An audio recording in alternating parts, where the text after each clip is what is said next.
ഇവിടെ രാത്രിയുടെ ഒന്നാമത്തെ പ്രത്യേകതയായി വായിച്ചത്, നീ ഇരുട്ട് വരുത്തുന്നു, അപ്പോൾ രാത്രി ഉണ്ടാകുന്നു. രാത്രിയിൽ കാട്ടുമൃഗങ്ങൾ സഞ്ചാരം തുടങ്ങുന്നു. രാത്രിയുടെ ഒന്നാമത്തെ പ്രത്യേകത, മൃഗങ്ങൾ സഞ്ചാരം തുടങ്ങുന്നു.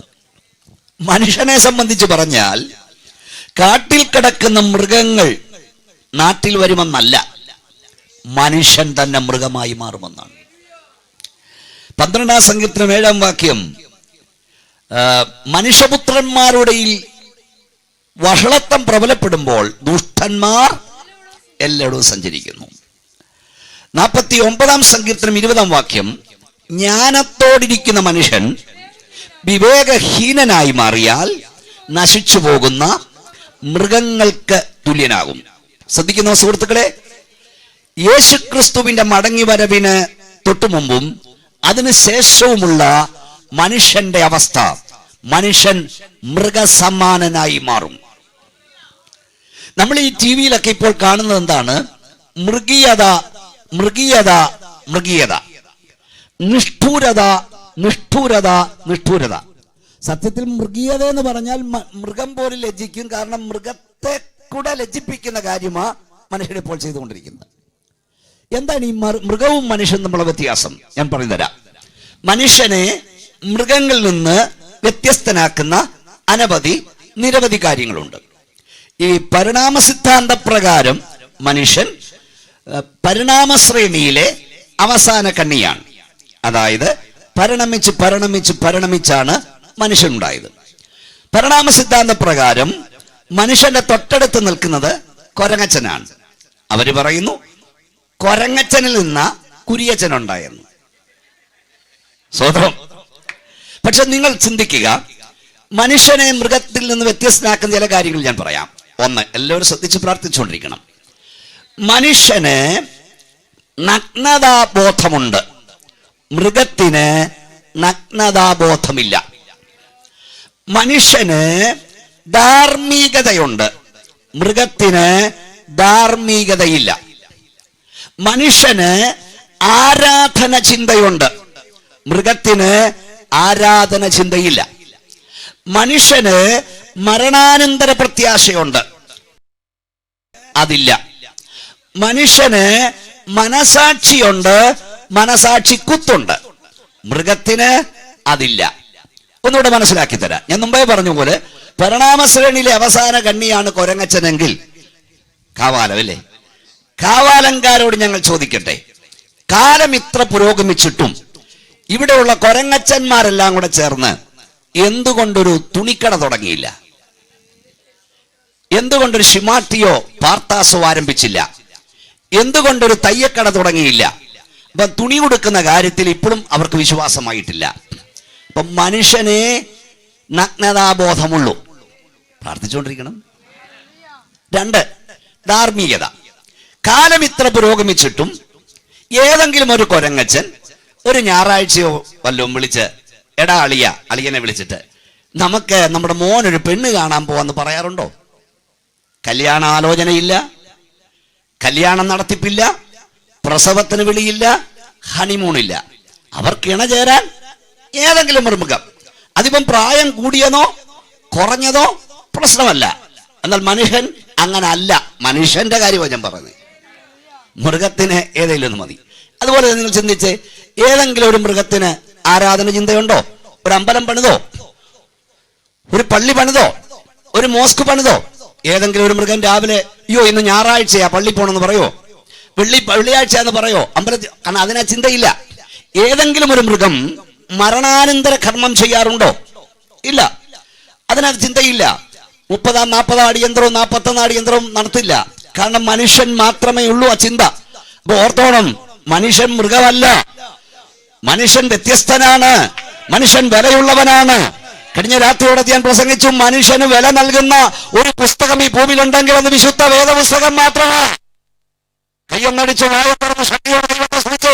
ഈ ബൈബിൾ മാത്രമാണ് മനുഷ്യന് വില വരുന്നത്. വേദപുസ്തകം മനുഷ്യന് കൊടുക്കുന്ന വില മുഴു ലോകത്തേക്കാൾ വിലയാണ്. ഞാൻ പറഞ്ഞു പറഞ്ഞൊരു സാരം സുഹൃത്തുക്കളെ, മനുഷ്യന് മനസാക്ഷിയുണ്ടെന്ന് ഞാൻ പറഞ്ഞല്ലോ, എല്ലാം വിവരിക്കാൻ നേരമില്ല. പക്ഷെ ഇന്ന് മനുഷ്യൻ എന്താ കാണിക്കുന്നത്? നഗ്നതാബോധമില്ല, ധാർമ്മികതയില്ല. അതൊക്കെ നമ്മൾ കൺമുമ്പിൽ കണ്ടുകൊണ്ടിരിക്കുകയാണ്. മനസാക്ഷി കുത്തില്ല. ഞാൻ ഒന്നുകൂടെ പറയാം, നോക്കൂ. ആന, പാപ്പാൻ ആനയ്ക്ക് പട്ട കൊടുക്കുന്നു, തീറ്റ കൊടുക്കുന്നു. ഈ ആനയ്ക്ക് മതമിളകിയാൽ ഈ പാപ്പാനെ കുത്തിമലർത്തും, കാലെ പിടിച്ച് താഴെ വാരി അടിക്കും. തലയോടുകൾ പൊട്ടി തലച്ചോറുകൾ ചിന്നിച്ചിതറി കിടക്കുന്ന പാപ്പാൻ അവിടെ കിടക്കുമ്പോൾ തന്നെ ആന പനംപട്ട തിന്നും. കാരണം ആനയ്ക്ക് മനസാക്ഷി കുത്തില്ല. എന്നാൽ മനുഷ്യൻ അങ്ങനല്ല. ഒരാളെ വേദനിപ്പിച്ചാൽ, ഒരാളോട് ആവശ്യമില്ലാത്തൊരു വാക്ക് പറഞ്ഞാൽ അവനെ മനസാക്ഷി കുത്തും. മനസാക്ഷി പോയവന്റെ കാര്യം പറഞ്ഞിട്ട് കാര്യമില്ല. പക്ഷെ ഞാൻ പറയട്ടെ നാട്ടുകാരെ, സുഹൃത്തുക്കളെ, ഇന്ന് എന്താണ് നമ്മൾ കാണുന്നത്? മനുഷ്യൻ മൃഗത്തെക്കാൾ അധപ്പതിച്ചിരിക്കുകയല്ലേ? ധാർമ്മികതയുണ്ടോ? മനസാക്ഷിയുണ്ടോ? മനസാക്ഷി കുത്തുണ്ടോ? എന്തൊക്കെയാ കാണുന്നത്? നിങ്ങൾ വായിക്കുന്ന എന്താണ്? എറണാകുളത്ത് നിന്നൊരു പെൺകൊച്ച് ഷൊർണൂരേക്ക് പോകുകയാ. നാളെ അവളെ പെണ്ണ് കാണാൻ ഒരു കൊച്ചൻ വരുന്നുണ്ട്. മോഹന പ്രതീക്ഷയോടെ അവൾ ട്രെയിനിൽ കയറി യാത്ര ചെയ്യുന്നു. വഴിയിൽ വെച്ചൊരു മനുഷ്യമൃഗം കയറുന്നു. വഴിയിൽ വെച്ച് അവളെ പിടിച്ച് റെയിൽവേ ട്രാക്കിലേക്ക് തള്ളുന്നു. അവൾ താഴെ വീഴുന്നു. അവളുടെ തലയെടുത്ത് ആ റെയിൽവേ ട്രാക്കിൽ ഇടിക്കുന്നു. തലയോടുകൾ പൊട്ടി തലച്ചോറുകൾ ചിന്നിച്ചിതറി കിടക്കുന്ന ആ സഹോദരിയുടെ മേൽ അവന്റെ മാംസദാഗം തീർക്കുന്നു. ഇനി എന്തൊക്കെയാണ്? 8 വയസ്സ് പ്രായമുള്ള ഒരു കുഞ്ഞിനെ വർഷങ്ങൾ പോലെ കൊണ്ട് ഒളിപ്പിച്ചു വെച്ചിട്ട് വെള്ളം പോലും കൊടുക്കാതെ പീഡിപ്പിക്കുന്നു. നമ്മൾ ഈ ആനിമൽ പ്ലാനറ്റിലുമൊക്കെയാണ് കണ്ടിട്ടുള്ളത്. ഒരു മൃഗം, ഒരു കൊച്ചുമൃഗം സാധാ മൃഗത്തിന് നേരെ മൃഗങ്ങൾ ചാടി വീണ് ഛിന്ന ഭിന്നമാക്കി പിച്ചി ചിന്തുന്ന കാഴ്ച. പക്ഷെ ഇത് മനുഷ്യലോകത്തിൽ കാണുന്നു. ഇവിടെ എത്ര ശിക്ഷ കൂടിയിട്ടും ഇത് കുറയുന്നില്ല. ഈ രാത്രി ഞങ്ങളൊരു കാര്യം വിളിച്ചു പറയട്ടെ, ആരൊക്കെ ഇവിടെ ഭരിച്ചാലും മനുഷ്യന്റെ മൃഗീയത കുറയാൻ പോകുന്നില്ല, അത് കൂടാൻ പോകുന്നതേയുള്ളൂ. എന്നാൽ ബോധപുസ്തകം പറയുന്നു, സൂര്യൻ ഉദിക്കാതവ മടങ്ങത്തില്ല. ഈ രാത്രി ഞങ്ങൾ വിളിച്ചു പറയട്ടെ, സൂര്യനായ ഉദിച്ചുയരാതെ മനുഷ്യന്റെ മൃഗീയത അവസാനിക്കത്തില്ല. ഒന്ന് കൈകൾ അടിച്ച ശക്തിയോടെ വാ തുറന്ന് ദൈവത്തെ മഹത്വപ്പെടുത്തിയ ദൈവമക്കളെ, യേശു കർത്താവ് മടങ്ങി വരാതെ മനുഷ്യന്റെ മൃഗീയത അവസാനിക്കില്ല. അതിക്രൂരമായ ശിക്ഷാക്രമം കൊണ്ടുവന്നിട്ടും പീഡനം വർദ്ധിക്കുന്നു. മനുഷ്യൻ മൃഗമാകുന്നു. ഇനി മറ്റൊരു കാര്യം കൂടെ പറയാം. ഇനിയും ഭരിക്കാൻ പോകുന്ന ഭരണാധികാരിയുടെ പേര് തന്നെ മൃഗമെന്ന. അതുകൊണ്ട് മനുഷ്യൻ മൃഗതുല്യനായി മാറുന്നു. വളരെ സമയം പോകുന്നു. പ്രധാനപ്പെട്ട ചില കാര്യങ്ങൾ പറയണം. ഒന്ന്, മനുഷ്യൻ മൃഗമായി മാറും, മൃഗതുല്യനായി മാറും. രാത്രിയുടെ ഒന്നാമത്തെ പ്രത്യേകത. രണ്ടാമത്തെ പ്രത്യേകത വായിക്കാം. 91 സങ്കീർത്തനം 5 വാക്യം. 91 സങ്കീർത്തനം 5 വാക്യം വായിച്ചാട്ടെ. 91:5. രാത്രിയിലെ ഭയത്തെയും പകൽ പറക്കുന്ന അസ്ത്രത്തെയും ഇരുട്ടിൽ സഞ്ചരിക്കുന്ന മഹാമാരിയെയും ഉച്ചയ്ക്ക് നശിപ്പിക്കുന്ന സംഹാരത്തെയും നിനക്ക് പേടിപ്പാൻ. അവിടെ 2 കാര്യങ്ങൾ എഴുതിയിട്ടുണ്ട്. ഒന്ന്, രാത്രിയിൽ ഭയം. മനുഷ്യന് ഭയം വർദ്ധിക്കുന്നു. നമ്മുടെ കാലം അങ്ങനെയാണ്. എപ്പോൾ എവിടെ എന്ത് സംഭവിക്കുമെന്നറിയാൻ വയ്യ. ഭീകരമായ അന്തരീക്ഷം ലോകം മുഴുവൻ നടക്കുന്നു. ഭയം വർദ്ധിച്ച കാലം, ഭയം വർദ്ധിക്കുന്ന കാലം. സ്തോത്രം. പക്ഷെ ഇന്ന് രാത്രി ഗ്രൗണ്ടിൽ വന്ന ദൈവമക്കളെ, വേദപുസ്തകം പറയുന്നു, നമ്മുടെ തലയിലെ മുടികൾ എല്ലാം എണ്ണപ്പെട്ടിരിക്കുന്നു. ഒന്നതിൽ നിലത്ത് വീഴണമെങ്കിൽ തമ്പുരാൻ അറിയണം. എന്റെ ദൈവം അറിയാതെ, എന്റെ ദൈവം അനുവദിക്കാതെ എനിക്കൊന്നും സംഭവിക്കത്തില്ലെന്ന് വിശ്വസിക്കുന്ന ദൈവമക്കൾ ആ കൈകൾ ഉയർത്തിയാട്ടി ശക്തിയോടെ സ്തോത്രം ചെയ്യാം. 2, രാത്രി ഭയത്തിന്റെ വേളയാണ്. അവിടെ തന്നെ മറ്റൊരു കാര്യം എഴുതിയിട്ടുണ്ട്. ഇരുട്ടിൽ സഞ്ചരിക്കുന്ന മഹാമാരി, ഉച്ചയ്ക്ക് സംഹരിക്കുന്ന സംഹാരം. അപ്പൊ രാത്രിയുടെ മറ്റൊരു പ്രത്യേകത, ഇരുട്ടിൽ മഹാമാരികളുണ്ട്. മഹാമാരികൾ ഇരുട്ടിൽ സഞ്ചരിക്കും. ശാസ്ത്രഭാഷയിൽ പറഞ്ഞാൽ ബാക്ടീരിയകൾ, വൈറസുകൾ, സൂക്ഷ്മാണുജീവികൾ, രോഗാണുക്കൾ ഇവയെല്ലാം പടരുന്നത് രാത്രിയിലാണ്. ഉച്ചയ്ക്ക് കത്തി ജ്വലിച്ചു നിൽക്കുന്ന സൂര്യപ്രകാശത്താൽ ഈ ബാക്ടീരിയകൾക്ക്, വൈറസുകൾക്ക് സഞ്ചരിപ്പാൻ കഴിയില്ല. എന്നാൽ രാത്രിയിൽ ഇവ നിർബാധം സഞ്ചരിക്കുന്നു. ഇതിന്റെ ആത്മീയർത്ഥം എന്തെന്ന് ചോദിച്ചാൽ, അതിഭീകരമായ മാരക രോഗങ്ങൾ മനുഷ്യനെ ഗ്രസിക്കുന്നു, തുടങ്ങിയിരിക്കുന്നു, അത് വ്യാപിപ്പാൻ പോകുകയാണ്. ഞാൻ എന്റെ പ്രഭാഷണ വേളയിൽ കൂടെ പറയാറുണ്ട്, ദൈവമക്കളെ, ഒരു രാത്രിയെങ്കിലും ബലത്തോടിരിക്കുന്നെങ്കിൽ നമ്മുടെ മിടുക്കല്ല, തമ്പുരാന്റെ കരുണയാണ്. എത്ര പേർക്ക് വാ തുറന്ന് ശക്തിയോട് സ്തോത്രം ചെയ്യുവാൻ? മാരകങ്ങളായ രോഗങ്ങൾ, മരുന്ന് കണ്ടെത്താത്ത അസുഖങ്ങൾ പടർന്നു പിടിച്ചുകൊണ്ടേയിരിക്കുകയാണ്. അതിന് പ്രായവ്യത്യാസമൊന്നുമില്ല. ഞാൻ സാധാരണ പറയാറുണ്ട്, ഇന്ന് ഇവിടെ ഇരിക്കുന്ന നല്ലൊരു പങ്കാളികൾ ഗുളികപ്പുറത്തിരിക്കുന്നവരാ. എൻ്റെ ഭാഷയിൽ പറഞ്ഞാൽ ഇത് ഗുളികകാലമാ. എന്നാ കാലമാ? മനസ്സിലായില്ലേ? ഗുളികകാലം എന്ന് പറഞ്ഞാൽ ഒരു 70% ഗുളികപ്പുറത്താ, കുറച്ച് വരെ ഉള്ളെങ്കിലും. രാവിലെ ആഹാരത്തിന് മുമ്പ് ഒരു ഗുളിക, അതിനുശേഷം ഒരു ഗുളിക. ഉച്ചയ്ക്ക് ആഹാരത്തിന് മുമ്പ് ഒരു ഗുളിക, അതിനുശേഷം ഒരു ഗുളിക. വൈകിട്ട് ഉറങ്ങുന്നതിന് മുമ്പ് ഒരു ഗുളിക, ഉറങ്ങിയ ശേഷം ഒരു ഗുളിക. ഞാനിവിടെ നിന്ന് ഒരു ഗുളിക എന്ന് പറഞ്ഞപ്പോൾ ഒരു പാസ് പുറകിൽ നിന്ന് വിളിച്ചു പറഞ്ഞു, എൻ്റെ ദൈവദാസ, ഒന്നല്ല, ഒരു പിടി ഗുളിക. സത്യവത. തുടക്കം ഒരു ഗുളികയില, സ്വത്രം, പിന്നെ ഒരു പിടി ഗുളികയാകും. പക്ഷെ ഈ രാത്രി ഞാൻ ഒരു കാര്യം പറയട്ടെ, ഈ രാത്രി നീ ജീവനോടിരിപ്പാൻ കാരണം നീ വാരി വിഴുങ്ങുന്ന ഗുളികയുടെ ശക്തിയല്ല, നിന്നെ കാണുന്ന ഡോക്ടറുടെ മിടുക്കല്ല, നീ പോകുന്ന ഹോസ്പിറ്റലിന്റെ കഴിവ് കൊണ്ടല്ല. ഈ രാത്രി നീ ജീവനോടുന്ന സ്തോത്രം പറയാൻ കാരണം നിന്നെക്കുറിച്ചുള്ള ദൈവത്തിന്റെ പദ്ധതി ഇവിടെ തീരാത്ത കൊണ്ട്. വാ തുറക്കൂ, കൈകളടിച്ചു, ശക്തിയോട് ദൈവത്തെ മഹത്വപ്പെടുത്തുന്ന രാത്രി ഉച്ചഭാഷയോട് ഞങ്ങളെ കേൾക്കുന്ന സഹോദര, നീ ജീവനോടിരിപ്പാൻ കാരണം നിന്നെക്കുറിച്ചുള്ള ദൈവത്തിന്റെ പദ്ധതി തീരാത്തതുകൊണ്ട്. ദൈവത്തിന്റെ പദ്ധതി തീർന്നാൽ ഒരു ഡോക്ടർക്കും ഒരു മരുന്നിനും നിന്നെ ഇവിടെ നിർത്താൻ കഴിയില്ല. നിങ്ങൾക്കറിയാം, വർഷങ്ങൾക്ക് മുമ്പ് ഡൽഹി ഒരു വട്ടം മനുഷ്യ പിശാചുക്കളാൽ നിർഭയ എന്ന പേരുള്ള, അവർക്ക് പത്രക്കാരുടെ പേര്, അവർ പെൺകൊച്ച് ഉപദ്രവിക്കപ്പെട്ടു. വേണ്ടി Indian government Delhi all India medical ഇൻസ്റ്റിറ്റ്യൂട്ടിലെ അതിവിദഗ്ധരായ ഡോക്ടർമാരുൾപ്പെടെയുള്ള മെഡിക്കൽ സംഘത്തെ ഉൾപ്പെടെ ഒരു വലിയ പ്ലെയിൻ ഹോസ്പിറ്റലാക്കി മാറ്റി ആ പെൺകൊച്ചിനെ സിംഗപ്പൂരിലേക്ക് ചികിത്സിക്കാനായി അയച്ചു. വളരെ പ്രശസ്തമായ ഹോസ്പിറ്റൽ. ഇവിടുന്ന് ഡോക്ടർമാരും പോയി. ആ ഹോസ്പിറ്റലിൽ ഞാൻ പോയി കാണുകയുണ്ടായി. വളരെ പ്രശസ്തമാണ് ആ ഹോസ്പിറ്റൽ. സിംഗപ്പൂരിൽ പോയപ്പോൾ ഞാൻ ഇവിടെ പോയി. പ്രിയപ്പെട്ട സഹോദരങ്ങളെ, ആ വിലപ്പെട്ട ജീവൻ നിലനിർത്താൻ, പിടിച്ചു നിർത്താൻ ഡോക്ടർമാരാവുന്ന പരിശ്രമിച്ചു. പക്ഷെ ആ വിലപ്പെട്ട ജീവൻ പറന്നകന്നു പോയി. അപ്പോൾ ആ ഡോക്ടർ, ആ ഹോസ്പിറ്റലിന്റെ ഉടമസ്ഥനും അതിന്റെ പ്രധാനപ്പെട്ട ഭീഷ്കരനുമായ ഡോക്ടർ മലയാള മനോരമയ്ക്ക് നൽകിയ ഒരു ഇന്റർവ്യൂ ഉണ്ട്. ആ ഇന്റർവ്യൂ ആരംഭിക്കുന്ന എങ്ങനെയാന്ന് നിങ്ങൾക്കറിയാമോ? അതിങ്ങനെയാ: ജീവന്റെ ഉടമസ്ഥൻ ജീവനെ ചോദിച്ചാൽ വൈദ്യശാസ്ത്രത്തിന് യാത്രാമൊഴി ചൊല്ലാനേ കഴിയത്തുള്ളൂ. ആരും ഇന്ന് രാത്രി അഹങ്കരിക്കരുത്, ആരും നിഗളിക്കരുത്. നീ പുറത്തേക്ക് വിടുന്ന ശ്വാസം ദൈവത്തിന്റെ കരം അകത്തേക്ക് തള്ളിക്കയറ്റുന്നത് കൊണ്ട് ഈ രാത്രി നീ ജീവനോടിരിക്കുന്നു. ഒന്നുകൂടെ ദൈവമക്കളെ കൈകളടിച്ച് ശക്തിയോടെ ദൈവത്തെ മഹത്വപ്പെടുത്ത്. ഭീകരമായ മാരകങ്ങളായ രോഗങ്ങൾ, മരുന്ന് കണ്ടെത്താത്ത അസുഖങ്ങൾ. എന്തൊക്കെ അസുഖങ്ങളാ? നിപ്പ വൈറസ്, തക്കാളിപ്പനി, എന്തൊക്കെ അസുഖങ്ങളാ? ഒരു കാലഘട്ടം മുമ്പ് പേര് കേൾക്കാത്ത അസുഖങ്ങളാണ് ഇപ്പോൾ മനുഷ്യനെ ഗ്രസിക്കുന്നത്. ഞാനൊരു വലിയ സുവിശേഷ യോഗത്തിൽ പ്രസംഗിക്കുകയാണ്. പ്രസംഗശേഷം രോഗികൾക്ക് വേണ്ടി പ്രാർത്ഥിപ്പാൻ ഞാൻ തെമ്പോട്ട് വിളിച്ചപ്പോൾ ഒരു തള്ള തന്റെ മോനുമായി അടുത്തു വരുന്നു. കണ്ടാൽ ആങ്ങളെയും പെങ്ങളെയും പോലെ ഇരിക്കും. മോനാണെന്ന് പറയില്ല. സുന്ദരനായ ഒരു ചെറുപ്പക്കാരൻ, ഒരു സിനിമ സ്റ്റാറിനെ പോലെയുണ്ട്. അവനെ പ്രാർത്ഥിപ്പാൻ കൊണ്ടുവന്നു. ഞാൻ ചോദിച്ചത് ആരാണ്? അവർ പറഞ്ഞു എന്റെ മോനാണ്. എന്താണ് അസുഖം? കേട്ടപ്പോൾ ഞാൻ ഞെട്ടിപ്പോയി. അവർ പറഞ്ഞു, ഇതെന്റെ ഏകജാതനാണ്, തലകറങ്ങി കോളേജിൽ വീണു, അടുത്തടുത്ത ഹോസ്പിറ്റലിൽ കൊണ്ടുപോയി, അവസാനം ഡോക്ടർ കണ്ടെത്തി തലച്ചോറിൽ ക്ഷയമാണെന്ന്. ഞാൻ ആദ്യമായി കേൾക്കുക, തലച്ചോറിൽ ക്ഷയം.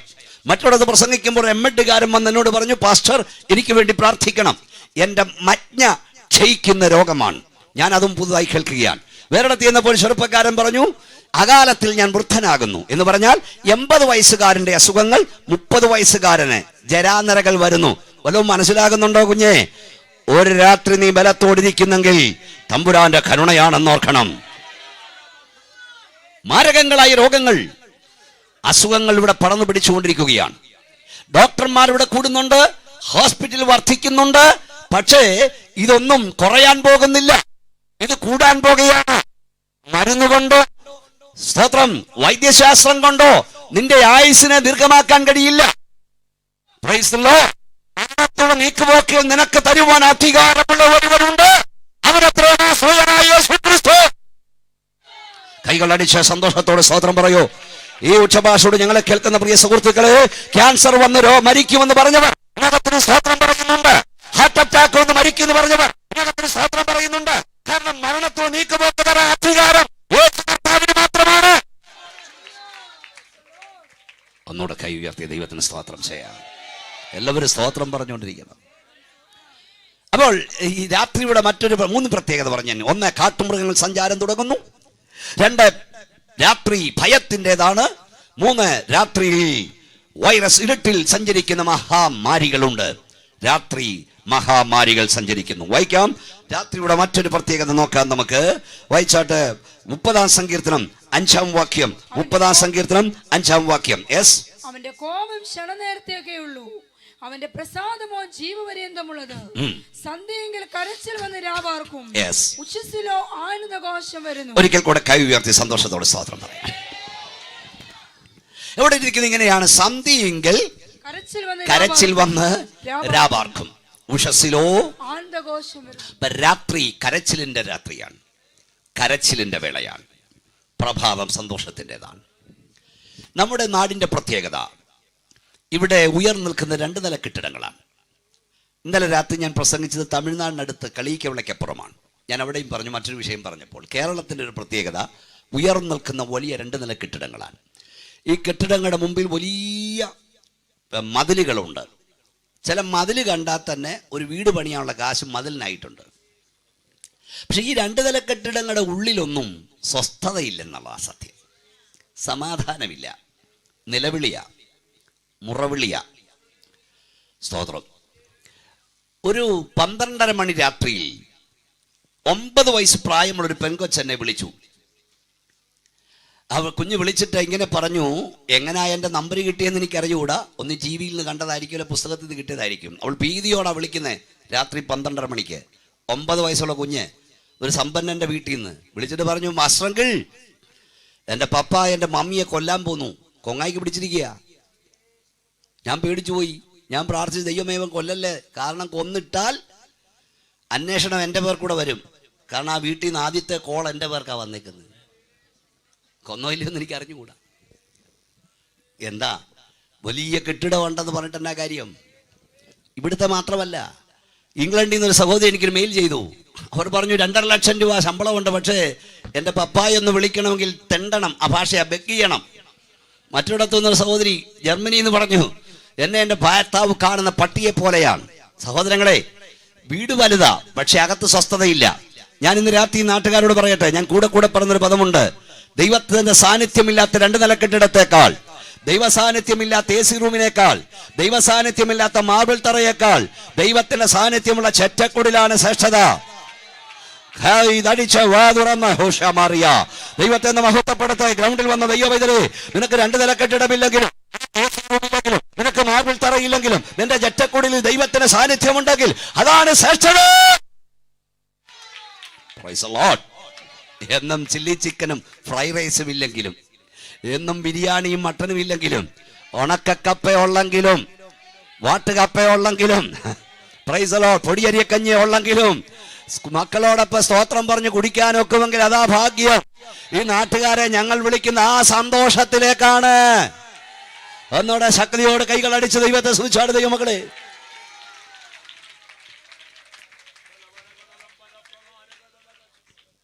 സന്ധ്യയെങ്കിൽ കരച്ചിൽ വന്ന് രാപാർക്കും. ശ്രദ്ധിച്ചു കേൾക്കൂ, രാത്രി കരച്ചിലിൻ്റെതാണ്. പണ്ടൊക്കെ വീടുകളിൽ കിടന്ന ആളുകൾ മരിച്ചെങ്കിൽ ഇപ്പോൾ ഹോസ്പിറ്റലിൽ കിടന്നാണ്. കരച്ചിൽ അങ്ങോട്ട് മാറിയെന്നേ ഉള്ളൂ. നിങ്ങൾ എൻ്റെ മുഖത്ത് നോക്കിയിരിക്കൂ. നമ്മുടെ നാടിൻ്റെ അവസ്ഥ, ലോകത്തിൻ്റെ അവസ്ഥ. രാവിലെ മക്കളെ എങ്ങനെ നല്ല ഡ്രസ്സൊക്കെ ചെയ്ത്, യൂണിഫോമൊക്കെ ഇടിപ്പിച്ച്, സ്പ്രേയും പൗഡറും ഒക്കെ അടിച്ച് മുത്തം ചൊല്ലി പപ്പാമാർ മമ്മിമാർ യാത്രയാക്കുന്നു. വൈകിട്ട് അവിടെ ചേതനയറ്റ ശരീരത്തിൽ വീണ് അലമുറയിടുന്ന കാഴ്ച നമ്മൾ കാണുക. രാവിലെ ഭർത്താക്കന്മാരെ പൂമുഖത്തു നിന്ന് കൈവീശി യാത്രയാക്കുന്ന സഹോദരിമാർ, വൈകിട്ട് ചേതനയറ്റ ഭർത്താക്കന്മാരുടെ ഡെഡ് ബോഡിയിൽ വീണ് നിലവിളിക്കുന്ന കാഴ്ച. കരച്ചിൽ വർദ്ധിച്ചുകൊണ്ടിരിക്കുന്നു, അപകടങ്ങൾ വർദ്ധിച്ചുകൊണ്ടിരിക്കുന്നു, ആക്സിഡന്റുകൾ പെരുകിക്കൊണ്ടിരിക്കുന്നു, നിലവിളികൾ ഉയർന്നുകൊണ്ടിരിക്കുന്നു. ഇസ്രായേൽ മക്കൾ മിസ്രയീമിലായിരുന്നപ്പോൾ ഫറവോന്റെ വീട് മുതൽ കുണ്ടറയിൽ കാരാഗ്രഹത്തിൽ കിടക്കുന്നവന്റെ വീട് വരെ നിലവിളി ഉയർന്നു. നിലവിളി ഉയർന്നപ്പോൾ ഒരു കാര്യം അവർക്ക് മനസ്സിലായി, നമ്മുടെ പുറപ്പാടെടുത്തു വരുന്നു. മനസ്സിലാകുന്നവർ കൈ ഉയർത്തി ദൈവത്തിന് സ്തോത്രം പറയണം. ഈ പദം നിങ്ങൾ ശ്രദ്ധിക്കണം. ഇവിടെ ഉള്ള ചെറുപ്പക്കാർ ശ്രദ്ധിക്കാൻ വേണ്ടിയാണ് ഇന്ന് ഞാൻ പറയുന്നത്. അപകടങ്ങൾ വർദ്ധിക്കുകയാണ്, ആക്സിഡന്റുകൾ പെരുകുകയാണ്, നിലവിളികൾ വർദ്ധിക്കുകയാണ്. ഇതൊരു പ്രവചന വാക്യത്തിന്റെ നിവൃത്തിയാണ്. യെഹെസ്കേൽ പ്രവചനം 7-ാം അധ്യായം 25-ാം വാക്യം ശ്രദ്ധിച്ചു കേട്ടാട്ട്. യെഹെസ്കേൽ പ്രവചനം വായിച്ചാണ് സിസ്റ്ററെ. നാശം വരുന്നു, അവർ സമാധാനം അന്വേഷിക്കും, എന്നാൽ അതില്ലാതിരിക്കും. ശ്രദ്ധിക്കണം, ഈ യെഹെസ്കേൽ പ്രവചനം 7-ാം അധ്യായം the day of the Lord, യഹോവയുടെ ദിവസം എന്നതാണ് അവിടുത്തെ പ്രതിപാദ്യ വിഷയം. യഹോവയുടെ ദിവസം വരുമ്പോൾ സംഭവിക്കുന്ന പല കാര്യങ്ങളുണ്ട്. അതിന്റെ 19-ാം വാക്യം ഒന്ന് വായിച്ചേ. 19-ാം വാക്യം, അവർ തങ്ങളുടെ വെള്ളി വീതിയിൽ എറിഞ്ഞു കളയും, പിന്നെ പൊന്നവർക്ക് മലമായി തോന്നും. അവരുടെ വെള്ളിക്കും പൊന്നിനും യഹോവയുടെ കോപ ദിവസത്തിൽ അവരെ വിടുവിക്കുവാൻ കഴിയുകയില്ല. അടുത്തത്, അതിനാൽ അവരുടെ വിശപ്പടക്കുകയില്ല. അടുത്തത്, അവരുടെ വയറ് നിറയുകയുമില്ല. കിലോ കണക്കിന് സ്വർണം വീട്ടിലുണ്ടെങ്കിലും അതുകൊണ്ട് ഒരു തകര ആഹാരം വാങ്ങാൻ ഒക്കാത്ത കാലം വരുമെന്ന് ഈ ബൈബിള് പറഞ്ഞു. സ്വോത്രമൊന്നും കേൾക്കുന്നില്ല. നിങ്ങൾ ചെല്ല് പിണങ്ങിയിരിക്കുന്ന പോലെ ആയിരിക്കുന്നത്. ഇത് നമ്മുടെ കൺമുമ്പിൽ വെളിപ്പെട്ടില്ലേ? 1000 കിലോ കണക്കിന് ആഹാര പദാർത്ഥം ഉണ്ടായിട്ടും ലക്ഷക്കണക്കിന് പണം ഉണ്ടായിട്ടും ഇവിടുത്തുകാരുടെ മാത്രമല്ല, നമ്മുടെ ചെങ്കന്നൂര് പുത്തൻകാവുകാർ അച്ചായന്മാരും ഉൾപ്പെടെ അങ്ങൂന്ന് കൊണ്ടുവരുന്ന ഹെലികോപ്റ്ററിൽ ഇട്ട് തരുന്ന ഒരു ആഹാരത്തിന് വെയിറ്റ് ചെയ്തില്ലേ? സ്വത്രം. ഈ വേദോത്സവം പറഞ്ഞൊക്കെ നടക്കും. നോഹയുടെ കാലത്ത് വെള്ളപ്പൊക്കം ഉണ്ടായെന്ന് പറഞ്ഞപ്പോൾ വിശ്വസിച്ചില്ല. ഒരാഴ്ച കൊണ്ട് 4 നില കെട്ടിടത്തിന് മീതെ വെള്ളം ഉയർത്തിയില്ലേ? നോഹയുടെ കാലത്തിന്റെ പ്രത്യേകത, നമുക്ക് മേളിന്നേ വെള്ളം വന്നുള്ളൂ. നോഹയുടെ കാലത്ത് ആഴിയുടെ അടിത്തട്ടൂടെ തുറന്നു. ഒരു കാര്യം പറയാം, ഈ വേദപുസ്തകം പറഞ്ഞതെല്ലാം അതുപോലെ സംഭവിച്ചു. അങ്ങനെയെങ്കിൽ ഇനിയുള്ള കാര്യം സംഭവിക്കും. രൂപാന്തരം പ്രാപിക്കും. അതും സംഭവിക്കുക തന്നെ ചെയ്യും. കൈകളടിച്ച കുഞ്ഞെ വായം തുറക്ക, ശക്തിയോടെ സ്തോത്രം പറ. അതും സംഭവിക്കും. ആരാണ്ട് പറഞ്ഞ പോലെ ഈ വെള്ളപ്പൊക്കം ഉണ്ടായപ്പോൾ എന്ത് സ്നേഹമായിരുന്നു എല്ലാവർക്കും. ഹിന്ദു എന്നില്ല, മുസൽമാൻ എന്നില്ല, എല്ലാവരും പള്ളിയിലും കൂടി എല്ലായിടവും കൂടി. ഇപ്പം ദേ വീണ്ടും അടിയായി. ഇന്നലെ ആരാണ്ട് ഇട്ടേക്കും, തമ്പുരാനെ ഒന്നുകൂടെ വെള്ളപ്പൊക്കം വന്നാൽ എത്ര നല്ലതായിരുന്നു. സ്വോത്രം, സ്വോത്രം. അപ്പൊ ഇവിടെ നിങ്ങൾ ശ്രദ്ധിക്കണം, അവിടെ ഒരു പദമുണ്ട്. ഈ വേദോത്സവം പറഞ്ഞൊക്കെ സംഭവിക്കും സുഹൃത്തൊക്കെ. ഞങ്ങൾ ഇന്നലെ ഇന്നും പറഞ്ഞൊന്നുമല്ല. പൊന്ന് മലമായി മനുഷ്യന് തോന്നും, വെള്ളി വീതിയിൽ എറിഞ്ഞു കളയും. ഇത് ഈ അടുത്ത കാലത്ത് സംഭവിച്ചു. നമ്മുടെ ബഹുമാനപ്പെട്ട പ്രധാനമന്ത്രി ഒരു നവംബർ മാസത്തിൽ ടി വി പ്രത്യക്ഷപ്പെട്ട് പറഞ്ഞു. എന്താ പറഞ്ഞത്? 1000-ന്റെയും 500-ന്റെയും നോട്ടുകൾ നിരോധിക്കുന്നു. സ്വോത്രം, സ്വോത്രം. അപ്പൊ അതുവരെ വിലയുണ്ടായിരുന്ന 1000, 500 വിലയില്ലാതായി. അതുവരെ വിലയില്ലായിരുന്ന 100, 10 ഒക്കെ വിലയുള്ളതായി മാറി. ഈ കർത്താവിന്റെ വരവിൽ ഇങ്ങനെ സംഭവിക്കും. അതുവരെ വിലയുള്ളത് വിലയില്ലാതായി മാറും. സ്വോത്രം, സംഖ്യയോട് പറയണം, അതുവരെ വിലയില്ലാത്തത് വിലയുള്ളതായി മാറും. അപ്പൊ അന്നെന്താ കണ്ടത്? നിങ്ങൾ കണ്ടില്ലേ? നോട്ട് കൂട്ടിയിട്ട് കത്തിക്കുന്നു. മലത്തിന്റെ ഇടയിലിട്ടത് വരെ കണ്ടില്ലേ? ക്ലോസറ്റിലിട്ട് കണ്ടില്ലേ? ഇവിടെ ഒറ്റ രാത്രി കൊണ്ട് ഇതൊക്കെ ഇല്ലാതാകില്ലേ? അന്ന് പറഞ്ഞ് 2 ലക്ഷം ഉണ്ടെങ്കിൽ 10,000 എടുക്കാമെന്ന്. മനസ്സിലായോ? ഇനി അത് സംഭവിക്കും. കൂട്ടിയിട്ടോ. നിങ്ങൾക്ക് 15 ലക്ഷം ബാങ്കിലുണ്ടെങ്കിൽ 1 ലക്ഷം നിങ്ങൾക്ക് എടുക്കാം, ബാക്കി 13 ഗവൺമെന്റ് എടുക്കാൻ പോകുന്നു പറയുന്ന കാലം വരാൻ പോവാ. വെള്ളം പോലും കുടിക്കാത്ത പിശുക്കൻ അച്ചായന്മാരെല്ലാം കൂട്ടിയിട്ടോണ്ടിരിക്കുക. ഇതൊക്കെ ആന്റി ക്രൈസ്റ്റിനാകാൻ പോവാ. ഇതൊക്കെ ഇറക്കി സുവിശേഷമൊക്കെ നടത്ത്, ആത്മാക്കളെ നേട്, കർത്താവിനായി പ്രവർത്തിക്ക്, കൈ ഉയർത്തി സ്തോത്രം പറഞ്ഞ ശക്തിയോടെ. അപ്പൊ നിങ്ങളൊരു കാര്യം ഞാൻ പറയാൻ പെടുക. ഈ സ്വർണം മനുഷ്യൻ വീതിയിൽ എറിഞ്ഞു കളയും, വെള്ളി മലമായി തോന്നും. ഇത് ബൈബിളാ പറഞ്ഞത്. ഇത് സംഭവിക്കുന്നു വിശ്വസിക്കുന്നു മാത്രം സ്തോത്രം പറയാം. നിങ്ങൾക്കറിയാം, ഇപ്പൊ ഏറ്റവും അധികം ഇവിടെ കൊണ്ടുവരുന്ന എന്താ? എയർപോർട്ടിൽ പിടിക്കുന്നതൊക്കെ എന്തുവാ? സ്വർണം. എവിടൊക്കെ വെച്ചാ കൊണ്ടുവരുന്നതെന്നും എനിക്കറിയത്തില്ല. കൊണ്ടുവന്നങ്ങ് കൂട്ടുക. ഓർത്തോണം, ഇത് വലിച്ചെറിയാൻ കാലമായി. എന്തിനാ വലിച്ചെറിയുന്നത്? ഇപ്പം തന്നെ നമ്മുടെ നാട്ടിലൊക്കെ ഈ ടൗണിലൊക്കെ നമ്മുടെ അമ്മാമ്മമാരൊക്കെ നടക്കുന്നത് തനി പെന്തക്കോസുകാരായിട്ടല്ലേ? മനസ്സിലായില്ലേ? എൻ്റെ ഭാര്യ എന്നോടൊപ്പം കാറിലൊക്കെ ഇങ്ങനെ വരുമ്പോൾ എന്നെ അച്ഛാ അവർ പെന്തക്കോസായ അച്ഛാ അവർ പെന്തക്കോസായെന്ന് പറയും. ഞാൻ പറയേണ്ട കൊച്ചെ അവർ പെന്തക്കോസായതല്ല, കള്ളനെ പേടിച്ചതെല്ലാം ഊരി വെച്ചിട്ട്. സ്തോത്രം. ഈ നേരത്തെ പെന്തക്കോസായവർക്കാണ് ഞാൻ ദൈവത്തിന് സ്തോത്രം. ഇല്ല, നിങ്ങൾ ഇവിടുന്ന് പോകുമ്പോൾ നിങ്ങളെ ഒറിജിനൽ പെന്തക്കോസുകാരിയാക്കിയേ വിടത്തുള്ളൂ. ഞാൻ ചോദിക്കട്ടെ, ഈ നമ്മുടെ ജയലളിതയ്ക്ക് എത്ര കിലോ സ്വർണ്ണം ഉണ്ടായിരുന്നു? വല്ലതും കൊടുത്തു വിട്ടോ? ഇതാ പെന്തക്കോസ് പ്രസംഗം. നിങ്ങൾക്ക് എത്ര ആയിരം പവൻ ഉണ്ടെങ്കിലേ നിങ്ങളുടെ പ്രിയപ്പെട്ടവർ നിങ്ങളെ ഇവിടുന്ന് വിടും മുമ്പ് എല്ലാം ഊരി മാറ്റും. ഇനി നിങ്ങളോടുള്ള സ്നേഹം കൊണ്ട് ഒരു 2 പവൻ, എനിക്ക് പവനൊന്നും പറയാൻ അറിയില്ല, അങ്ങ് പറയാം 5 പവൻ അല്ലെ എത്രയും പവൻ നിങ്ങളുടെ ദേഹത്തിട്ടാൽ അന്ന് നിങ്ങളുടെ കുഴിമാടം മാന്തിയിരിക്കും. അല്ലേ? ഒന്ന് പരീക്ഷിച്ച് നോക്ക്. കാരണം ശവടക്കിൽ വരുന്ന എല്ലാം വിശുദ്ധന്മാർ മാത്രമല്ല. സ്വതം ഇത് ഊരുന്നതൊന്നും അല്ല പെന്തക്കോസ് എന്നൊന്നും ഞാൻ വിശ്വസിക്കുന്നില്ല. പെന്തക്കോസിന്റെ അകത്ത് പെന്തക്കോസ് ഇത് ഊരുകൊണ്ട് മാത്രമൊന്നും ആയില്ല. ഞങ്ങൾ പറഞ്ഞതൊക്കെ നടക്കുന്നുണ്ട്, സംഭവിച്ചുകൊണ്ടിരിക്കുകയാണ്. അപ്പൊ ഈ നിങ്ങൾ ശ്രദ്ധിക്കുക. വായിച്ചാട്ടെ 7:25. നാശം വരുന്നു.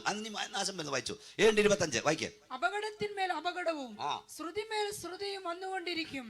അവർ പ്രവാചകന്മാർ അവിടെ ആ പദം ഒന്നുകൂടെ, നാശം വരുന്നു.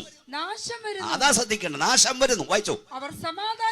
അവർ സമാധാനം അന്വേഷിക്കും, എന്നാൽ അതില്ലാതിരിക്കും. അടുത്ത വാക്യം കേട്ടോ. ഇന്നേക്ക് 2700 വർഷം മുമ്പ് ബൈബിൾ പ്രവചിച്ച ശ്രദ്ധിച്ചു കേട്ടോ. ഞാൻ പറഞ്ഞല്ലോ, നിങ്ങളോട് മാത്രമല്ല, നാട്ടുകാരോടാ. ബൈബിൾ പറഞ്ഞു അപകടത്തിന്മേൽ അപകടവും ശ്രുതിമേൽ ശ്രുതിയും വരും. ഇംഗ്ലീഷ് ബൈബിളിൽ വാക്യം ഇങ്ങനെയാണ്. ചില ഭാഷാന്തരത്തിൽ ഡിസാസ്റ്റർ ആഫ്റ്റർ ഡിസാസ്റ്റർ, അപകടത്തിന്മേൽ അപകടം, ഡിസാസ്റ്റർ ഓഫ് ഡിസാസ്റ്റർ. മറ്റു ചില ഭാഷാന്തരത്തിൽ ആക്സിഡന്റ് ആഫ്റ്റർ ആക്സിഡന്റ്. ഇവിടെ ശ്രുതിമേൽ ശ്രുതി എന്നാണ് മലയാളത്തിൽ, പക്ഷെ ഇംഗ്ലീഷിൽ ന്യൂസ് ആഫ്റ്റർ ന്യൂസ്. ഒന്നുകൂടെ ഞാൻ വ്യക്തമായി പറയാം. യേശു കർത്താവിന്റെ മടങ്ങി വരവിന് മുമ്പ്, ഭീകരമായ രാത്രി ആരംഭിക്കും മുമ്പ് അപകടങ്ങൾ വർദ്ധിക്കും, ആക്സിഡന്റുകൾ പെരുകും. ഒരു അപകട വാർത്ത കേട്ടതിന്റെ പുറകാലെ അടുത്ത അപകട വാർത്ത നിൽക്കും. ഒരിക്കൽ മനോരമയുടെ ഫ്രണ്ട് പേജ് നിങ്ങൾ കണ്ടോ? ആകാശത്ത്, കരയിൽ, കടലിൽ അപകടം. കടലിൽ കപ്പൽ കൂട്ടിയിടിക്കുന്നു, കരയിൽ ട്രെയിനിൽ കൂട്ടിയിടിക്കുന്നു, ആകാശ പ്ലെയിനുകൾ തകരുന്നു.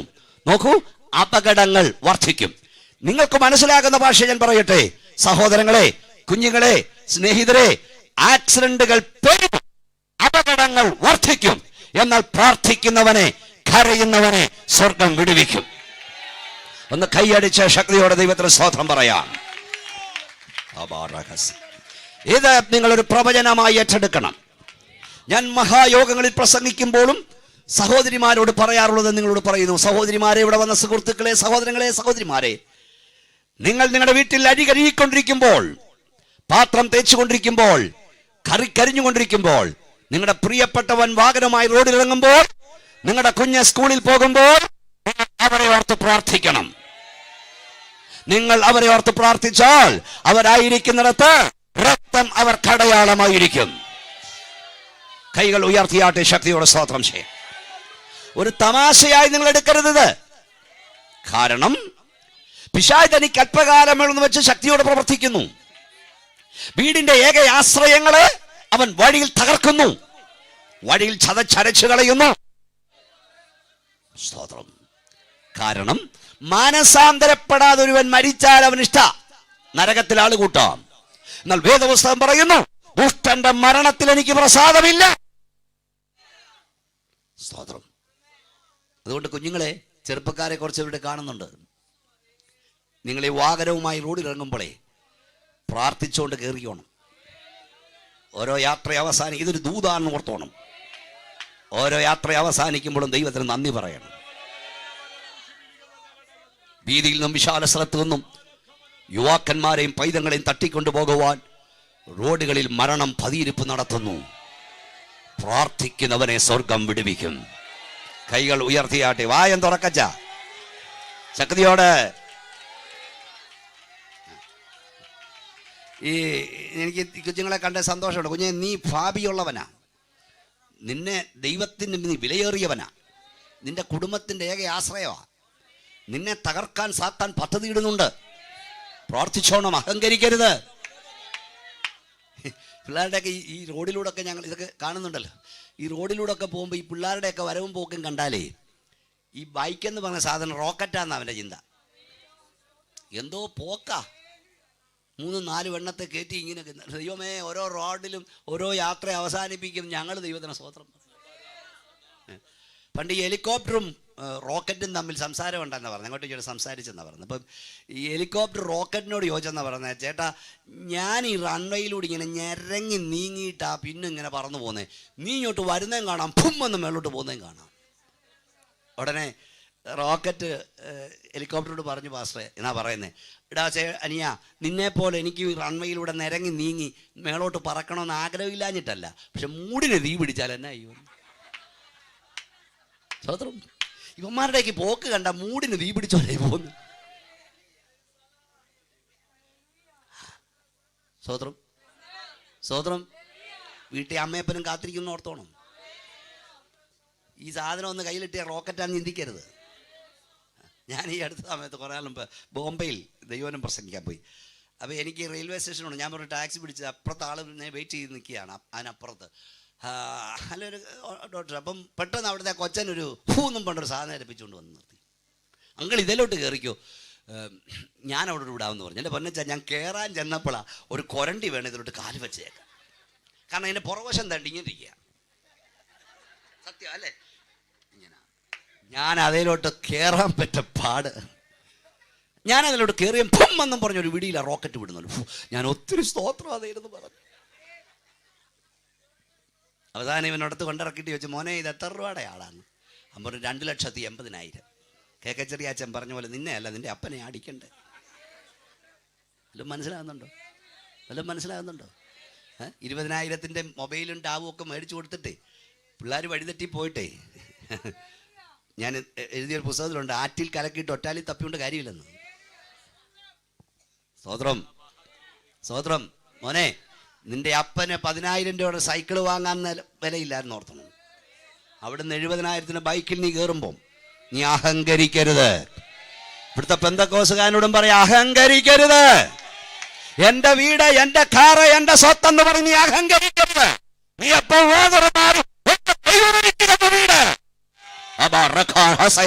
കൈകളടിച്ച വാതുറന്ന ശക്തിയോടെ സ്തോത്രം പറ. എന്റെ ദൈവം